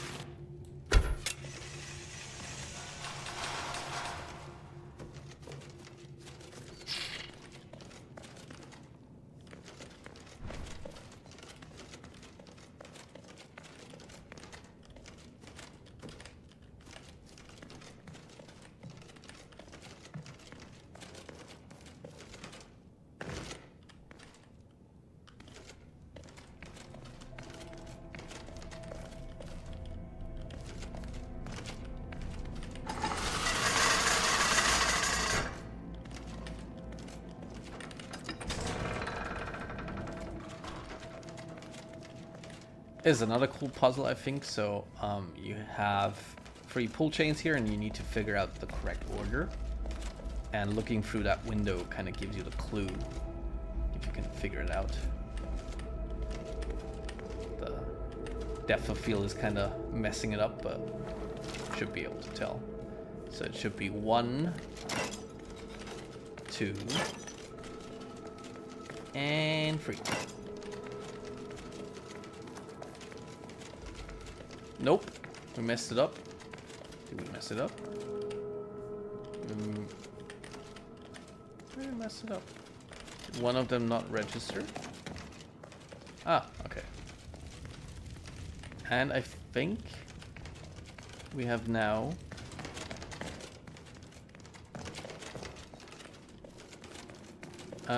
solved the labyrinth.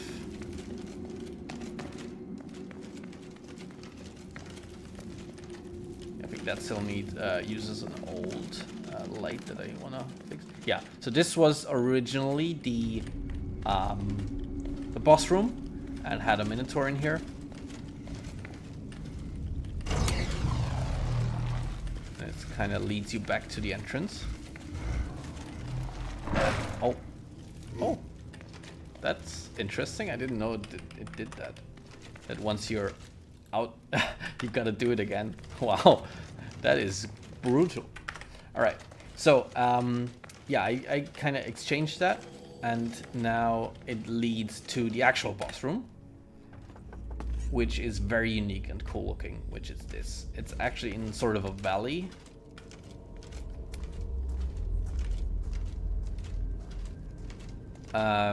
Somebody said it kind of reminded him of Petra in Jordan. So all credit to the original layout and idea goes to Heavy Buns, who made this, and I just cluttered it up, finished this, and added, for example, the statue. But very cool looking. Ooh, sound goes flying. We have another of our Whispering Stones here. In this case, speed. So now our speed is actually increased.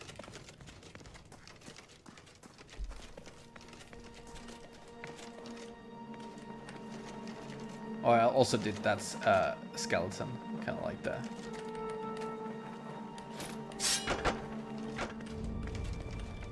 And then here, I mean, now it's even looking kind of epic, but obviously it's not supposed to have that size. We did want this boss to be a bit larger. But even then, it should be kind of this size probably. Yeah, it has its unique throne here. And the boss chest. Very cool. Alright. So this is what we're dealing with, and hopefully we're gonna get this done.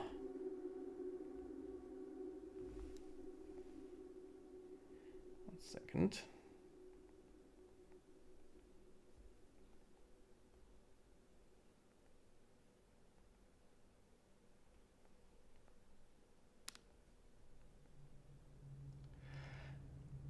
Unfortunately not. It's a static thing, and unfortunately, I'm very sad that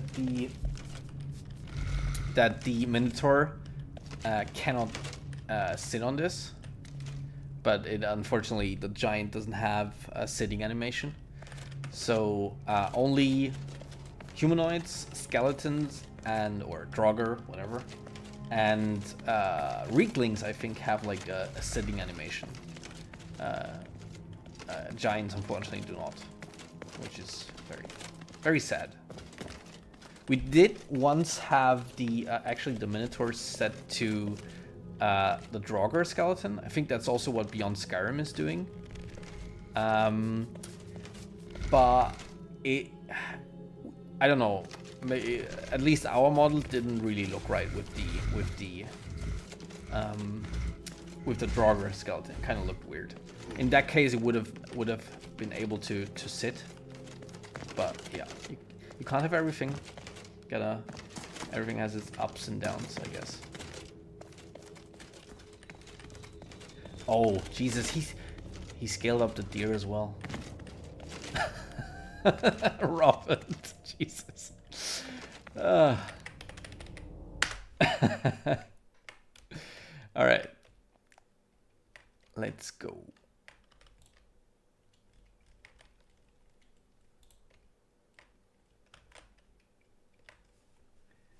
Get some music in here. They are big as fuck, yeah.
So if I'm understanding correctly, we will actually be fixing the skeletons correctly, so the hitboxes should be right as well, which is a good thing, I guess.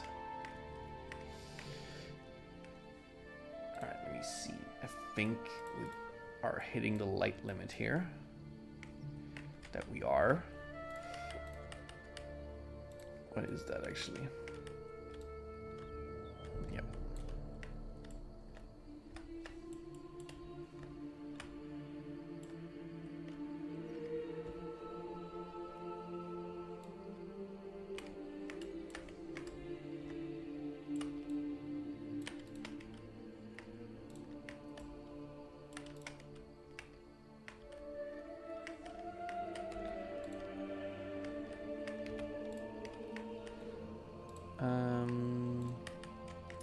It's not as bad as I feared. It's really just that thing.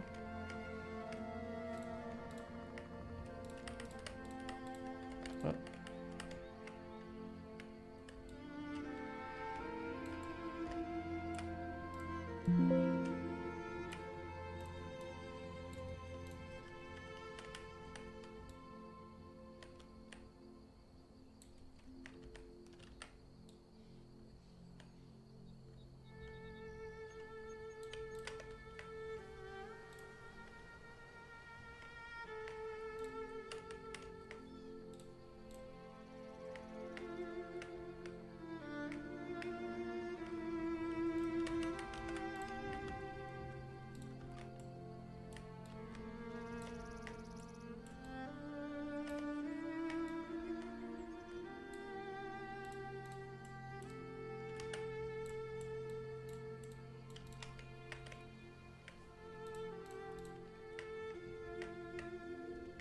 Hey, Chicken Mike.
Oh, Chicken Mike, you weren't there before.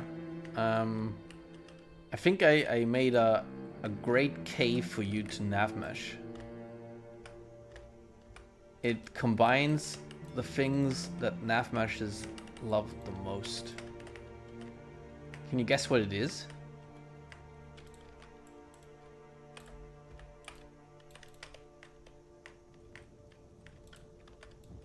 I mean, I gave one of the things away. It's a cave, which you guys love when I do caves because they're so easy to navmish. But it is let me show you. So we just spent like the last 2 hours in the stream making it. You want to see it in game or in the CK? Might be a bit hard to see in a CK, but your choice.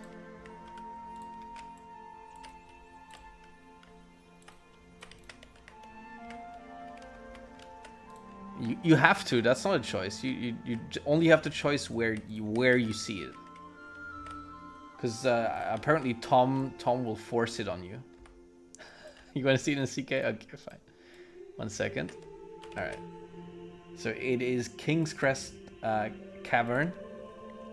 And it had an underground forest in Oblivion, so I remade that one. Look at its glory. So it has water, it has loads of trees, but it is just a one room, so it has that going for it. But I think it'll be horrible to navmish, so.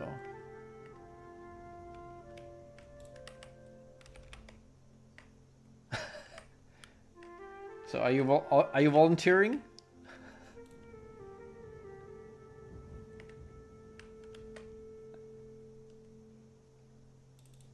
I hope you are.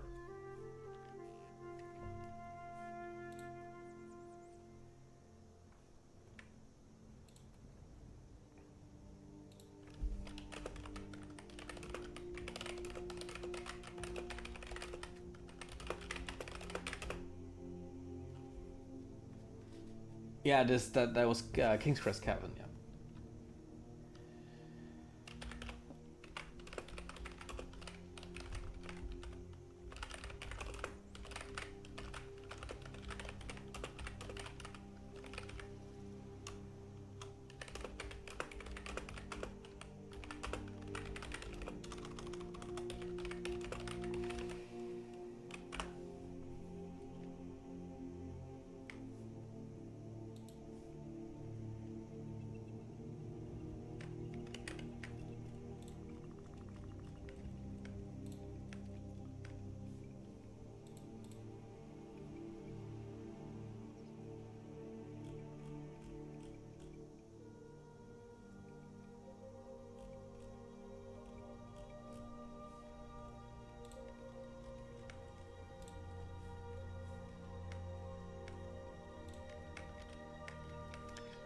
This could use some more fern or something.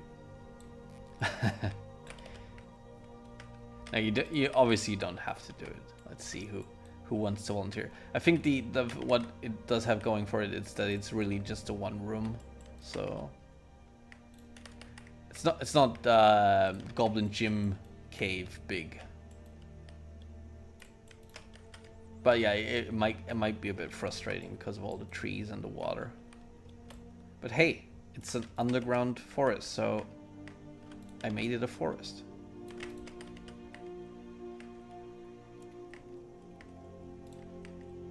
Alright. I'll make these a bit smaller. Glow fills are always nice.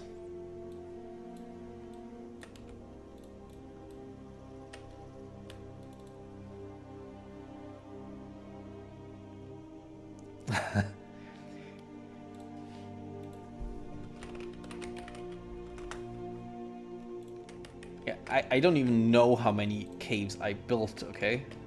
I think building them is fun. I mean, okay, it kind of is, but still.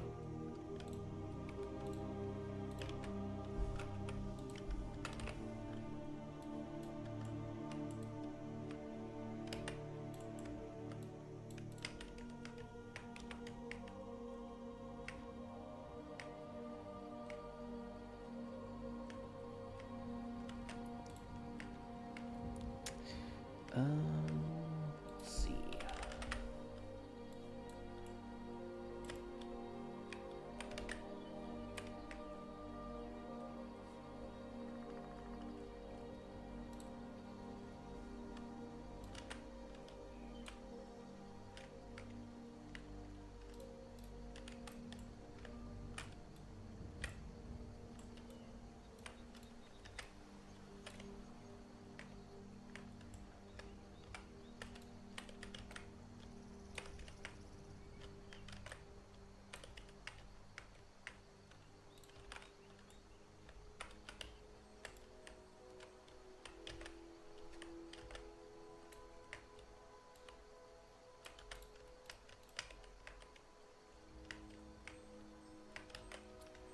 I cannot show Imperial City, unfortunately. Yeah, that's one of the only things we kind of keep under tabs currently. Also, to be completely honest with you, there's not that much to show. So we have, I think, one of the districts is in a like a presentable state. The other we're really hard at work trying to get moving with that. It's also why we're really looking for people who, like, we have a lot of the models, but it's now the task is now to implement it, basically. That's why we're also really looking for people who know how to implement 3D assets. So if you or anyone you know is knowledgeable in that regard, do apply, because we're really in need. How much altogether there is to polish? That is hard to say. I can really just give you a so I only know about my department, which is interiors. For interiors, we're getting along really well. So I kind of separate. There's basically, like, I'd say 3 passes that a dungeon can go through. First pass is building it from scratch, right? So what I did for with King's Crest Cavern was a first pass, but since I'm also the lead QA, I'd say that was also already a second pass, which because I made sure, it had everything it needed, so that was like 2 passes in one. But normally, someone makes a first pass, then I go through it with a second pass, and then that can sometimes take a lot of time to kind of get it to the level which we want, like, as a baseline. And then there's a third pass, which for the most part goes relatively easy and is also very easy to get into. So if any one of you is into, like, level design, you don't need to be like a specialist for that, because the third pass is stuff like going around seeing if a cave has enough, I don't know, cobwebs, has enough loot, has enough enemies, stuff like that. So it's really just placing stuff. A lot of times it's just prefabs. And so first pass, almost every dungeon has received in the entire game has received a first pass. So we have, like, I don't know, 2 or 3 dungeons that aren't finished yet. Then the second pass, also not a lot missing. Like, all quest dungeons have received a second pass, and there's like I want to say 30 out of over 200 dungeons that have not yet received a second pass. Like this one, so I'm doing a second pass here. And then third pass, I'm doing that in parallel with some other guys, which is just just going through and seeing if the dungeon's fun to play. All right, so what were the questions? Is it built for the first time? Was it rebuilt, remade? You mean the Imperial City? For the first time. So Imperial City, unfortunately, was just so for the longest time it was a one-man project by an insanely talented 3D artist who not just a 3D artist, but he also did, like, the design, very much inspired by Roman architecture. I mean, Imperial City already was inspired by that, but he really leaned into that, and we have some incredibly cool concept art and 3D models. But in like the recent years, it just became clear that he's just very busy with work, and it kind of fell behind, I'd say, the progress on the Imperial City. And now we're that's why we looking for people who know how to implement 3D stuff, so we can get that moving. So it's like one of the last big puzzle pieces missing.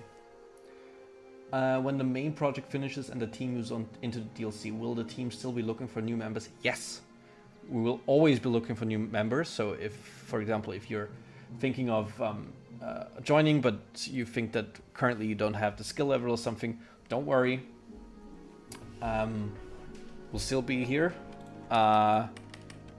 Shivering Isles, we won't get to that for a long time, because after Skyblivion's out, there'll be post-release, there'll be the small DLCs, there'll be Knights of the Nine, so there's always time to join, and I don't see a time where we'll ever close our books, so to speak.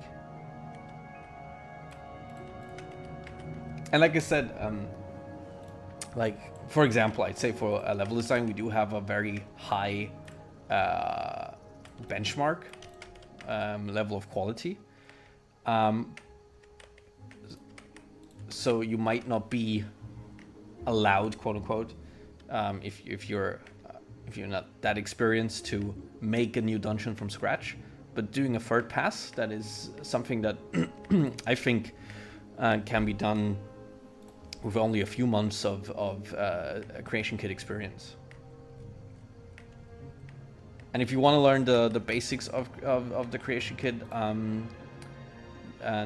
can always recommend in that regard the Arcane University.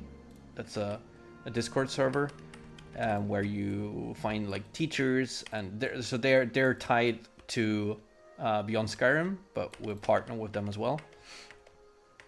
Some of us are in there as well, giving tips and stuff. So yeah, never too late to learn, really. I mean, I joined Skyblivion when I had like 6 months of experience with the creation kit when I joined Skyblivion.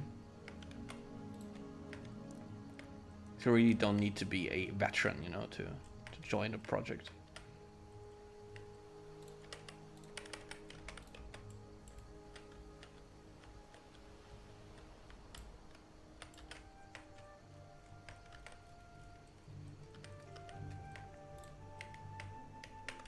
So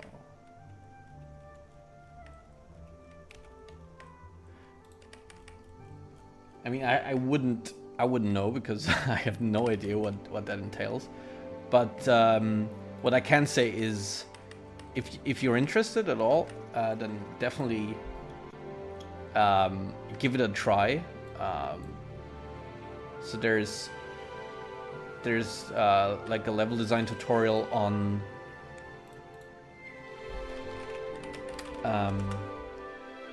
the Creation Kit wiki, which you can follow. So it's the same thing that they tell you in the Arcane University Discord. Is best way to start is to do the official tutorial, which is Lokir's Tomb. And yeah, the Creation Kit is super easy to get into. Like I have never done any level design outside of the Creation Kit or before that. And yeah, it's so natural to get into. I think it's one of the easiest, if not the easiest, game engine to get into. Yeah, Glitz had 1 month of experience, so.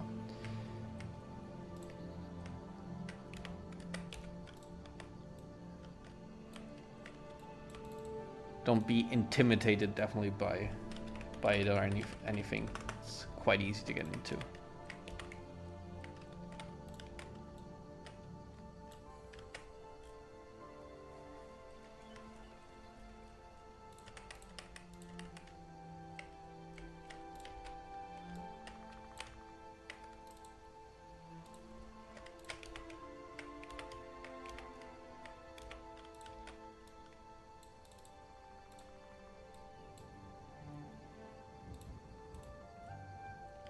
Yeah, Glitz is our real estate agent. She did like an insane amount of our houses. So we have a claim sheet, and if you go through our house claim sheet, It's like 50% glitz, glitz, glitz, glitz. It's insane.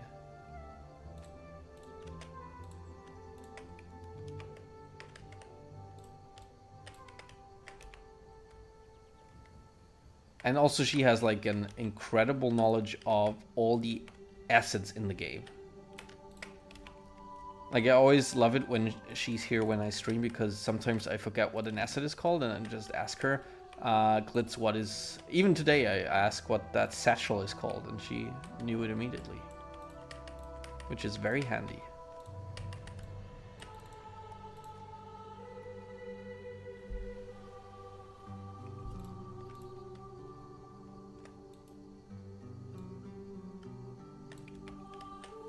Do you think you'd make your own mods for Skyblivion after release?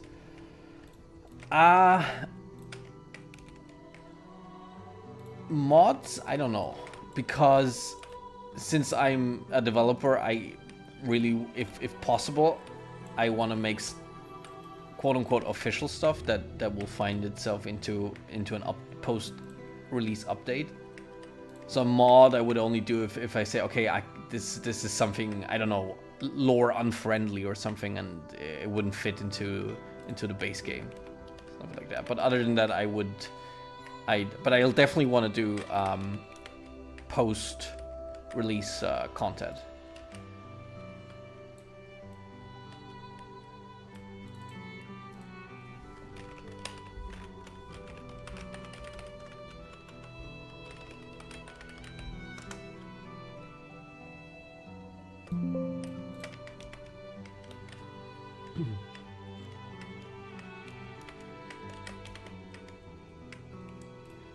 Did remember wanted to... Oh no, I did already.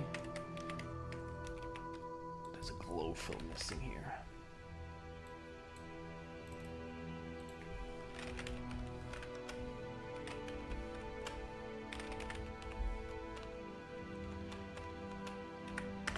My plan is to make ports of Skyrim modded stuff. I know for a fact I'm adding chicks and roosters everywhere at some point post-release. Ah, good idea, actually.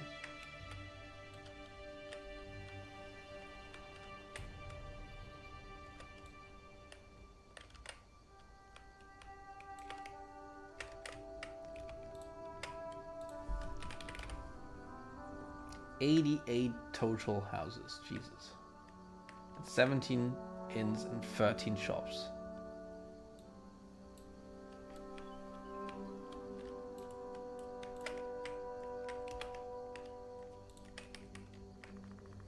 Glitz, you want to make, if you're bored, you want to maybe do a count of how many interiors I either made or QA'd.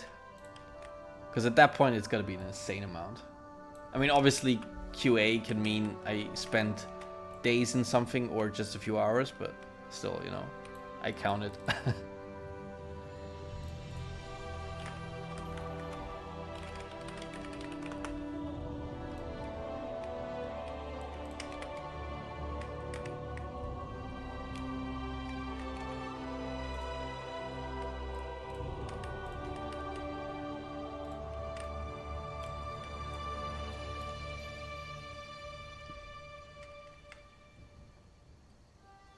I really like to join the team, but do I need a portfolio to show or just say that I'm familiar? Yeah, you definitely need something to show. So we can't just take the word for it. Best thing is to just show us a mod, for example. I mean, what department would you be interested in joining? So for example, if you're interested in joining the NavMesh department, we have like a test plugin that you can do, and then you'll either get accepted or you'd get feedback depending on the level of quality.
very hard to actually QA like a labyrinth, because you always forget where you've already been and where you haven't.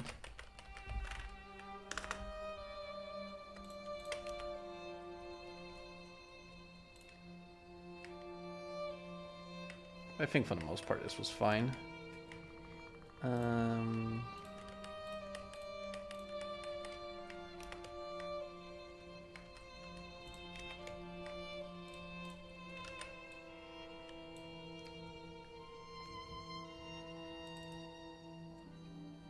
Yeah, I think that's more of a, that's certainly something we would that would work better as a mod, I think, because it's not, you know, we're trying to finish with what we have like currently planned, and not that would like be a bit of a scope creep, I'd say, if we wanted to do that currently. But it's a cool idea, so definitely, you know, don't want to discourage you from that idea.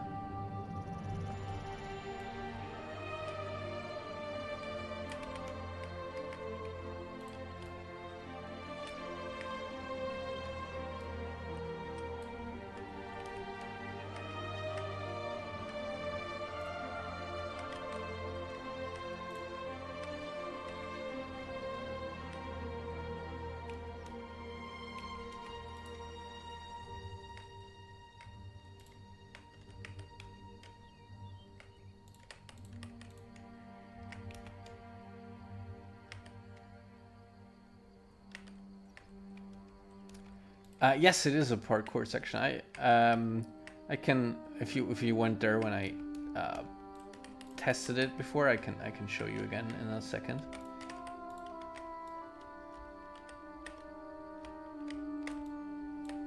Let's do a candle here, so.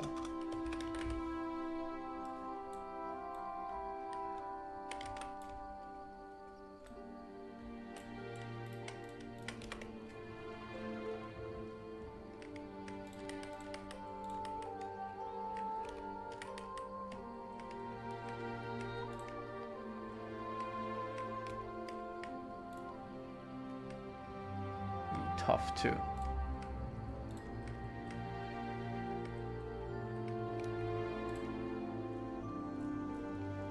All right.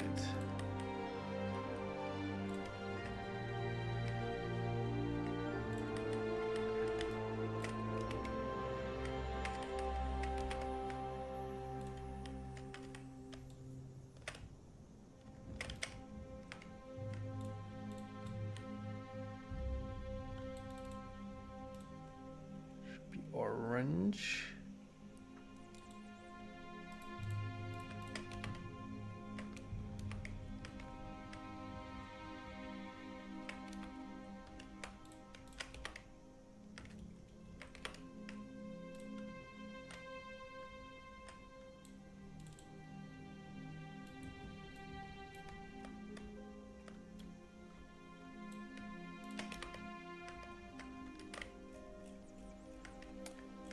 Was one when I play tested it before, light that I didn't like. It was kind of a, oh, by the way, do we have yes, we do have portals. I mean, yeah, okay, that works. It's fine.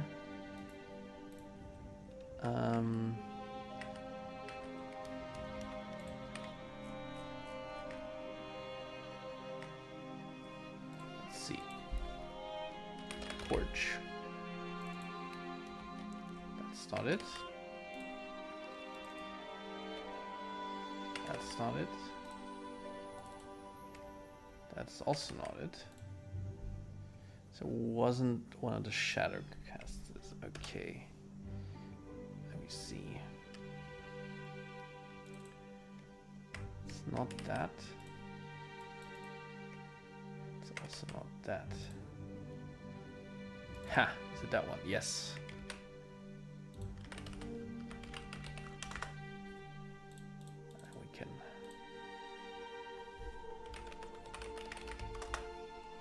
All right.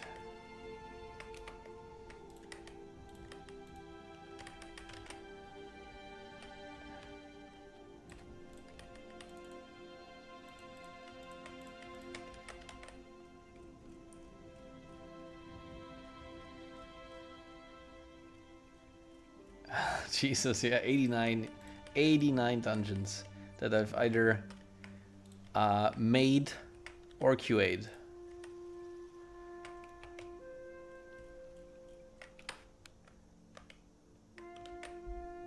I mean, probably there's some houses in there as well which go a bit faster, but yeah, that's insane.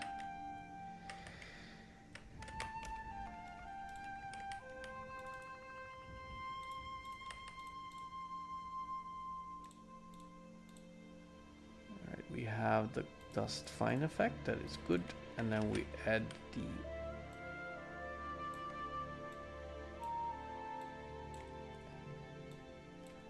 other effect.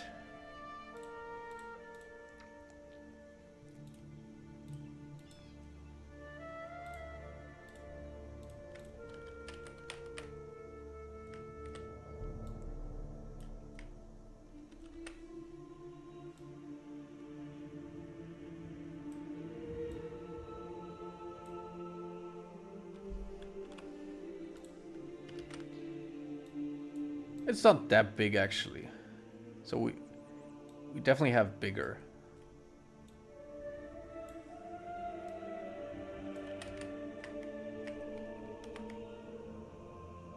All right.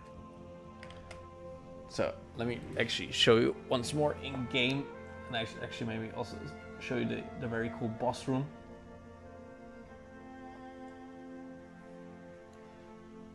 If you weren't there before, don't be surprised. So this cave has some minotaurs in it, and currently all our a lot of our creature sizes are messed up. So the minotaurs are using the giant skeleton, and currently they're as big as a giant, which they won't be at release.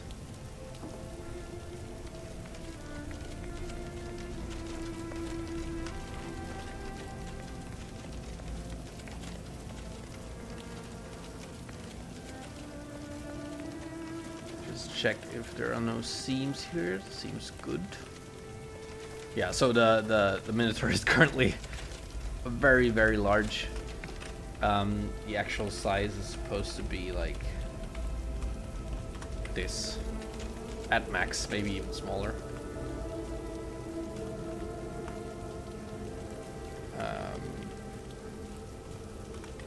Maybe this. Is there anything the size of Blackreach in Skyblivion?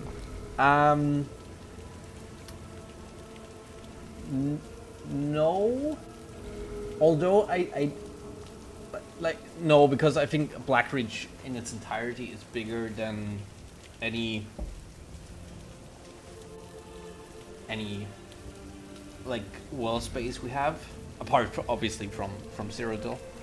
But we do have a lot of dungeons that kind of emulate, or in my opinion, I gotta fix the Shadowcasters. Surpass like the grand, the epic grandness that Blackreach has.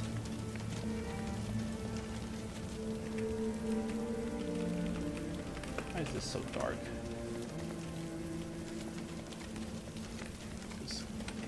I mean, it's the weather as well, probably.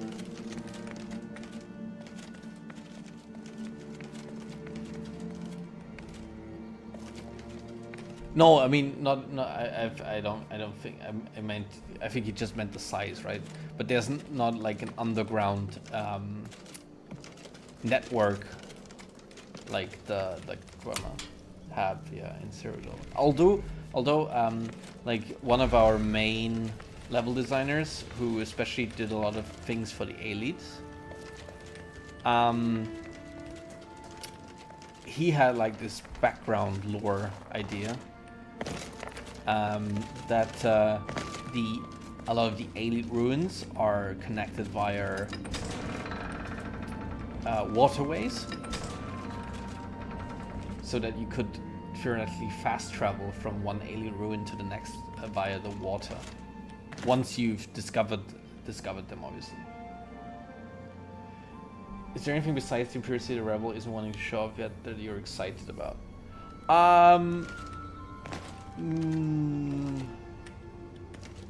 I have a scream from the bottom of my soul.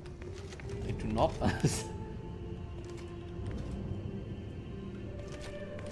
Okay, for some reason the game seems to not count NPCs with rep type property.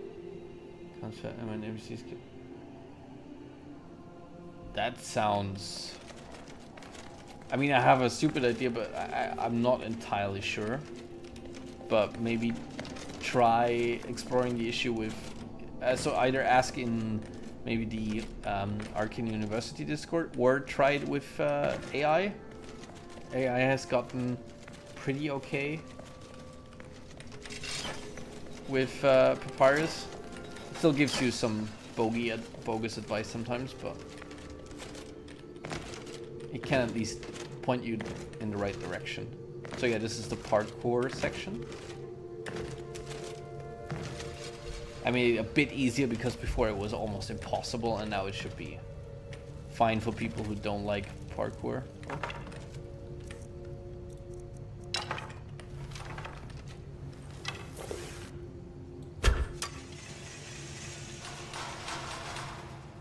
Yeah, Imperial City is pretty much the only... I mean, there's lots of stuff I'm very excited about, but not a lot... Wait a minute. Didn't I? Did I not save?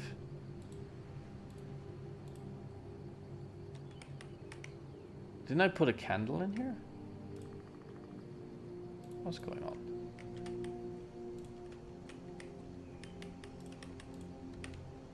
I'm sure I put a candle there. Because I always thought that was kind of hard to... No, I did not. Where did I put that candle? Here. Oh, that's wrong.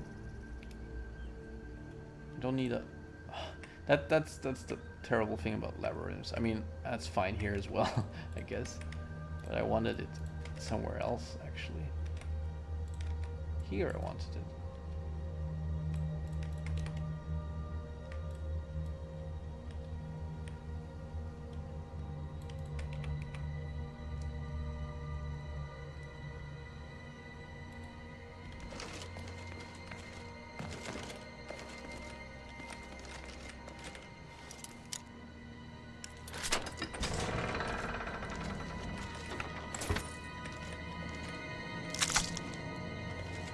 Nasty sound.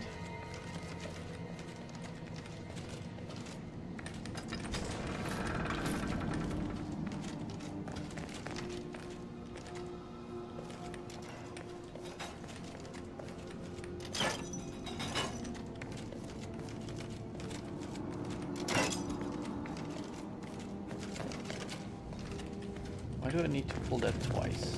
That doesn't make sense. That's wrongly set up. Okay, I think now we solved the puzzle.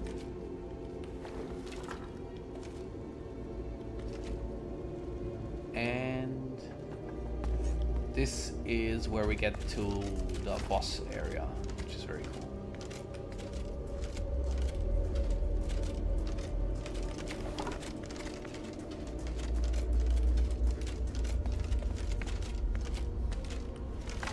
Check it out at some other times of day as well. Game hour 8. This is how it looks in the morning. And does it look? Yeah, it looks nice at night as well.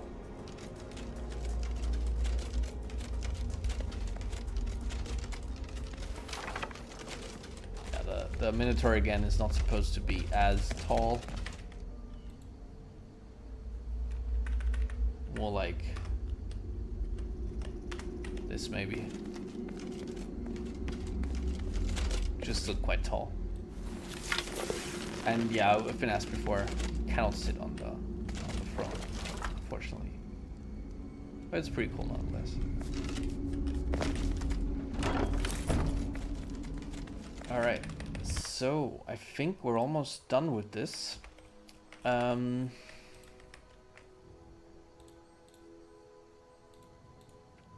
there's not a lot of red. That's fine.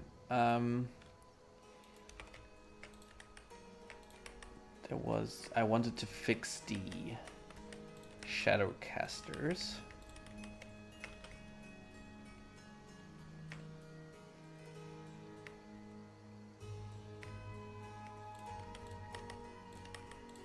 Yeah, I mean, I'm not sure in this case. Obviously, by the way, the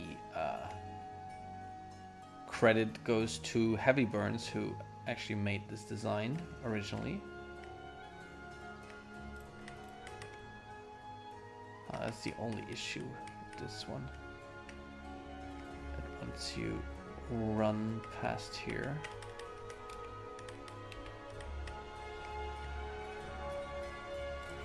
I mean, what I can do. I know what I can do.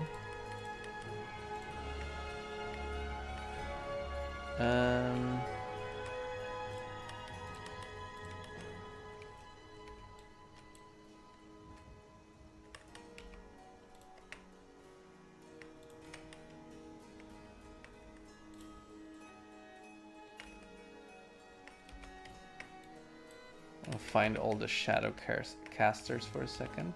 How many shadow casters do we have, like, in this area?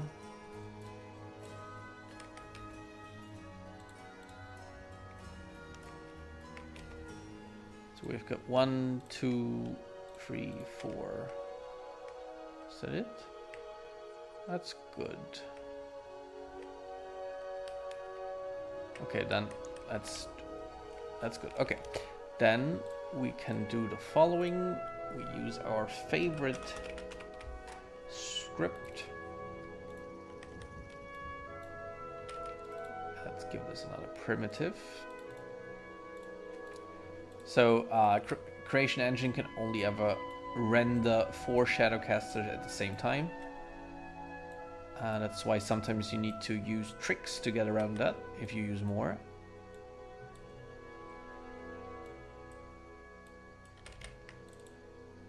And we got a very handy script for that one.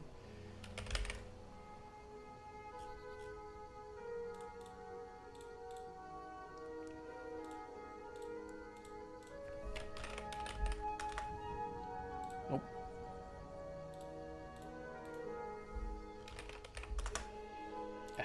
What am I doing? Autofill. All right.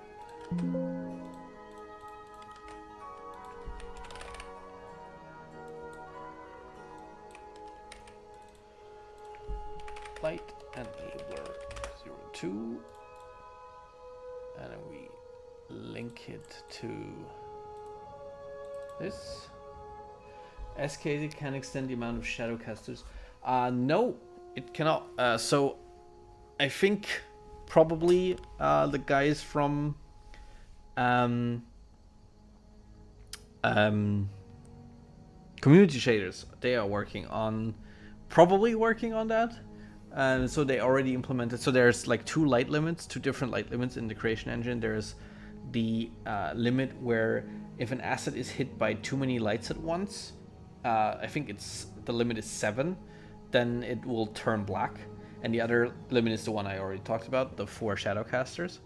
And Community Shaders fixes the first one with the 7 lights per asset. So with Community Shaders, you can have loads and loads of lights hitting one asset at the same time, and the issue won't occur. Actually, there is very recently a mod came out that kind of fixes the shadowcaster issue, like not from a technical standpoint, but in practice, because the issue with the shadowcast limit is what you would want the engine to do. Even if it had the limitation, right? You would want it to, let's say you have like 5 shadowcasters rendered at the same time, so it can only render 4. And a smart engine would kind of maybe select the light the farthest away from you and disable that one. But the Creation Engine just picks a random light, so it could be the one closest to you. And with that mod that just came out, I don't know the name currently.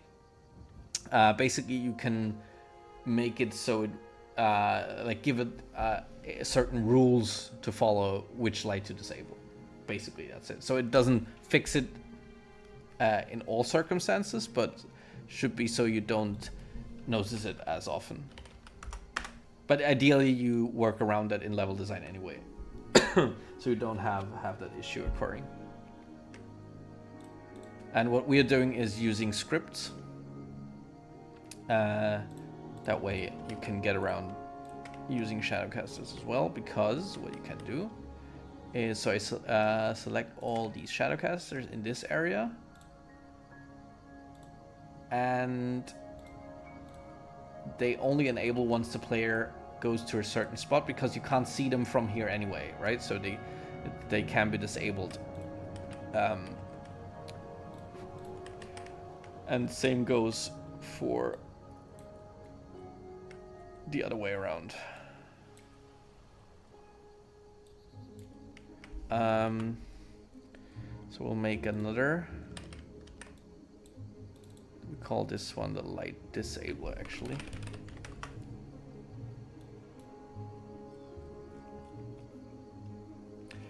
Did you use environmental clues, not storytelling, and things more related to what's going on? Yeah, we definitely. I mean, when we build a dungeon, we that's basically how I'd say how Bethesda level design works, right? You always want to have environmental storytelling.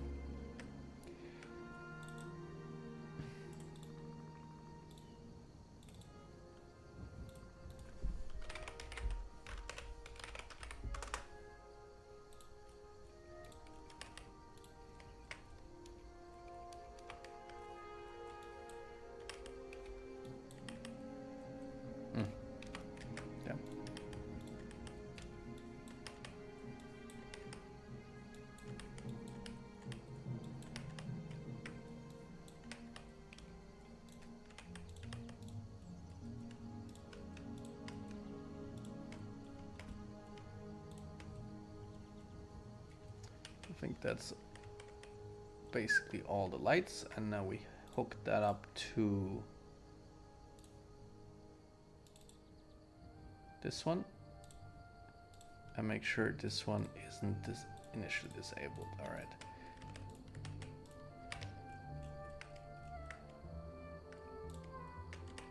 All right.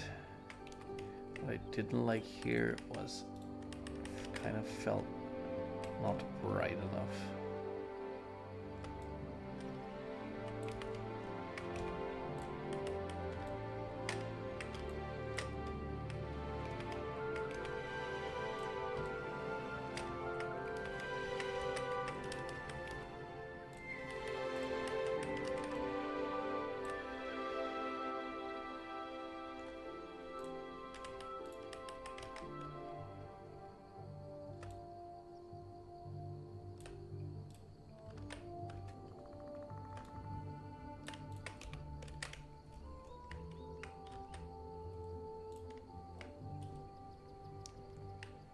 All right, let's give it one last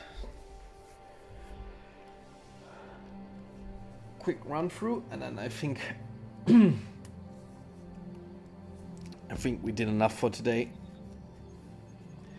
I will then at the end also do another quick run through of the dungeon we were working on last time for the people who maybe missed it, because I want to get back to that maybe tomorrow, maybe, because as I said, I might be able to get a stream in tomorrow as well.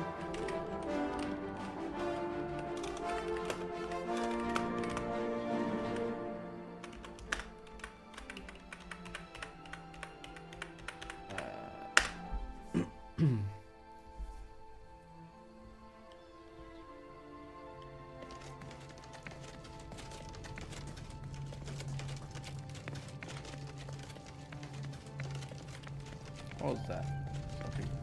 Yeah, that's that mist scaled up too much, so it flickers as well.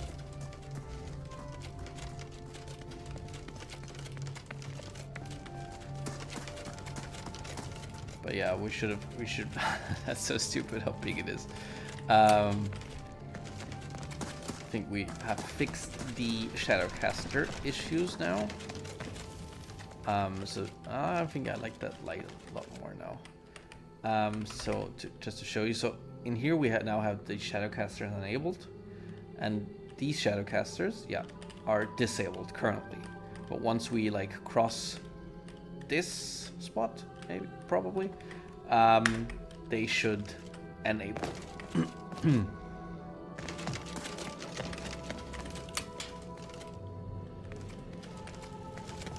Alright. Let's see. Come across a Shadowcaster somewhere.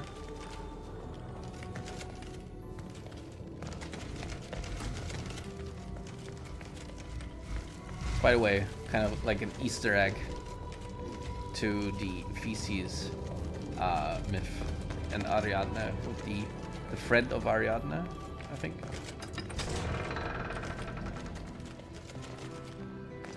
So let me just, because I want to get to a Shadowcaster.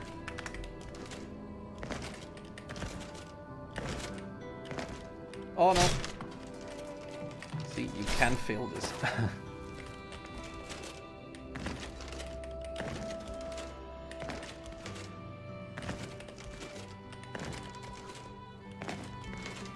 Parkour.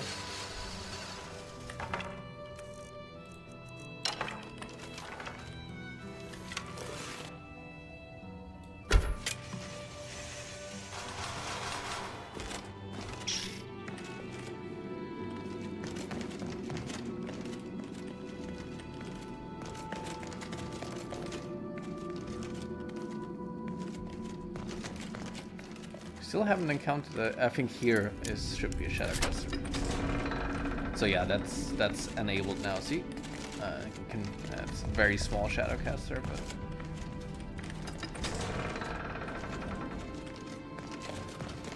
let me actually cheat my way through here. What currently, no, that's not even soundtrack of the game. That's just in the background, me playing a video.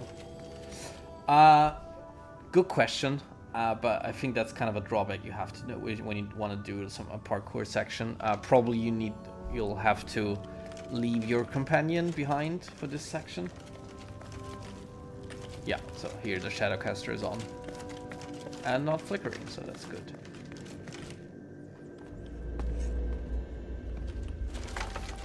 All right, and then before we leave,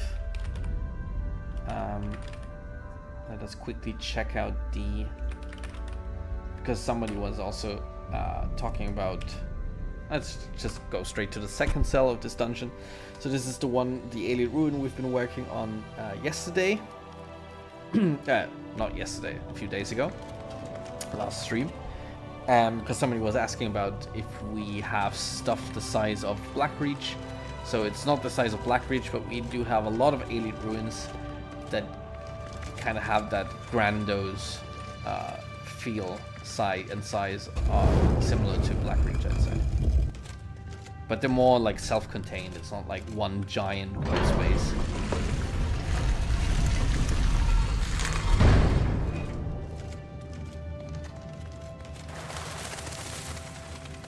So yeah, you can watch all my streams. I think that's what you're asking. So on Discord they get saved for like 2 weeks, I think, but they're all on YouTube as well. So I multi-stream Twitch and YouTube, and on YouTube I record it automatically. So once this is over, you should be able to watch this on YouTube.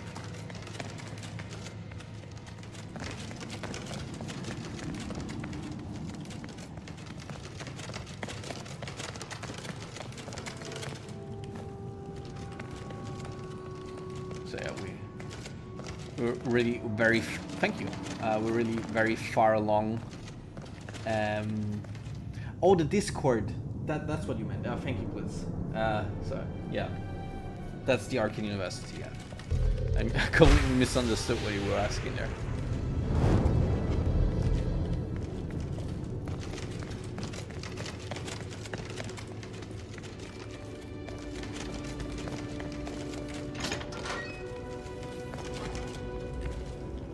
Alright, so maybe you've seen we repurposed the Dragon Claw puzzle from Skyrim and made it our own Elite puzzle, where you need to find the right symbols, and then you can enter the combination into this.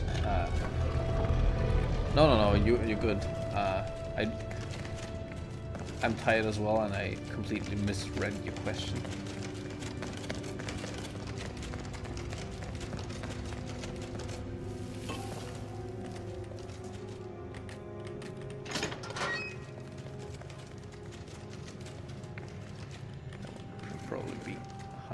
Yeah, that needs to be higher up.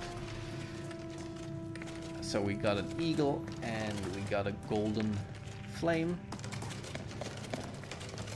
Exactly claw puzzles, but kind of repurposed.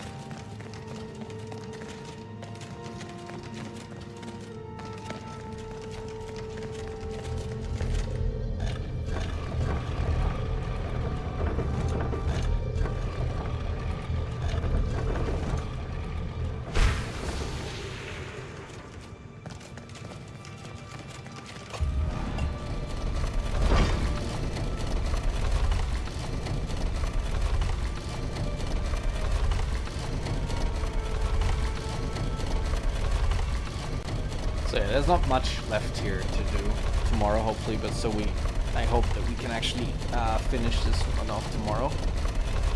And then it will have been a very productive weekend with 3 dungeons marked off the claim sheet.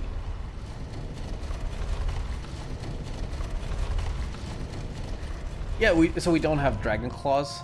We have this. I think this is a bit more versatile than we have some variations than the Dragon, because the Dragon Claw thing was always the same, so we kind of repurposed it. I think we haven't overdone it. I think it's like a nice addition to make you kind of explore the alien ruins. Oh, jump scare.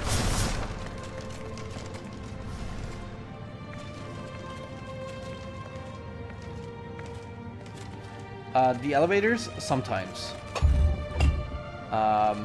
We often use them as like loopbacks, and for the alien ruins, we use them a bit more.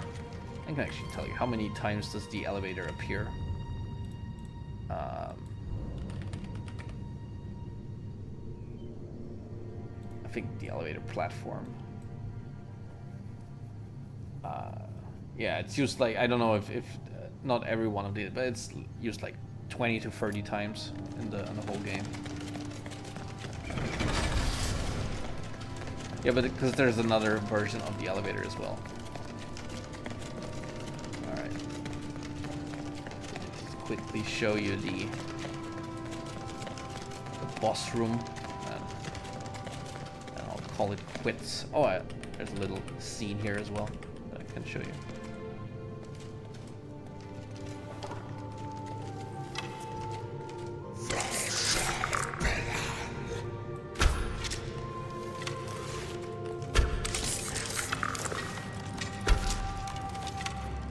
There's no Nephmer, so these are kind of stupid.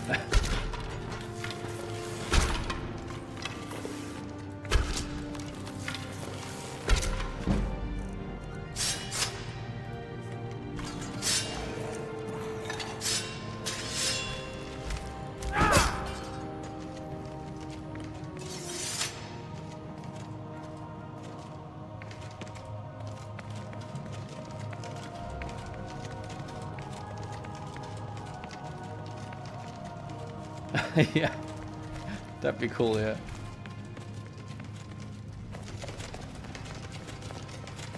So yeah, I wanna still do this little boss like temple, and then this sleeve will get removed. And once you pick up the alien statue here, this will open up, and you should be able to get back to the start of the dungeon.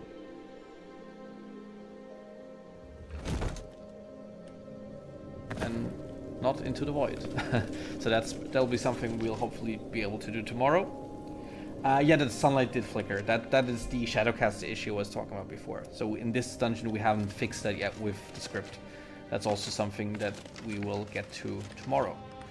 And with this, I'm gonna have to leave you because my voice is kind of giving out. I hope you enjoyed this one. Hopefully I'll be able to stream tomorrow, so I hope I'll see you there. And have a good night, everybody. See you.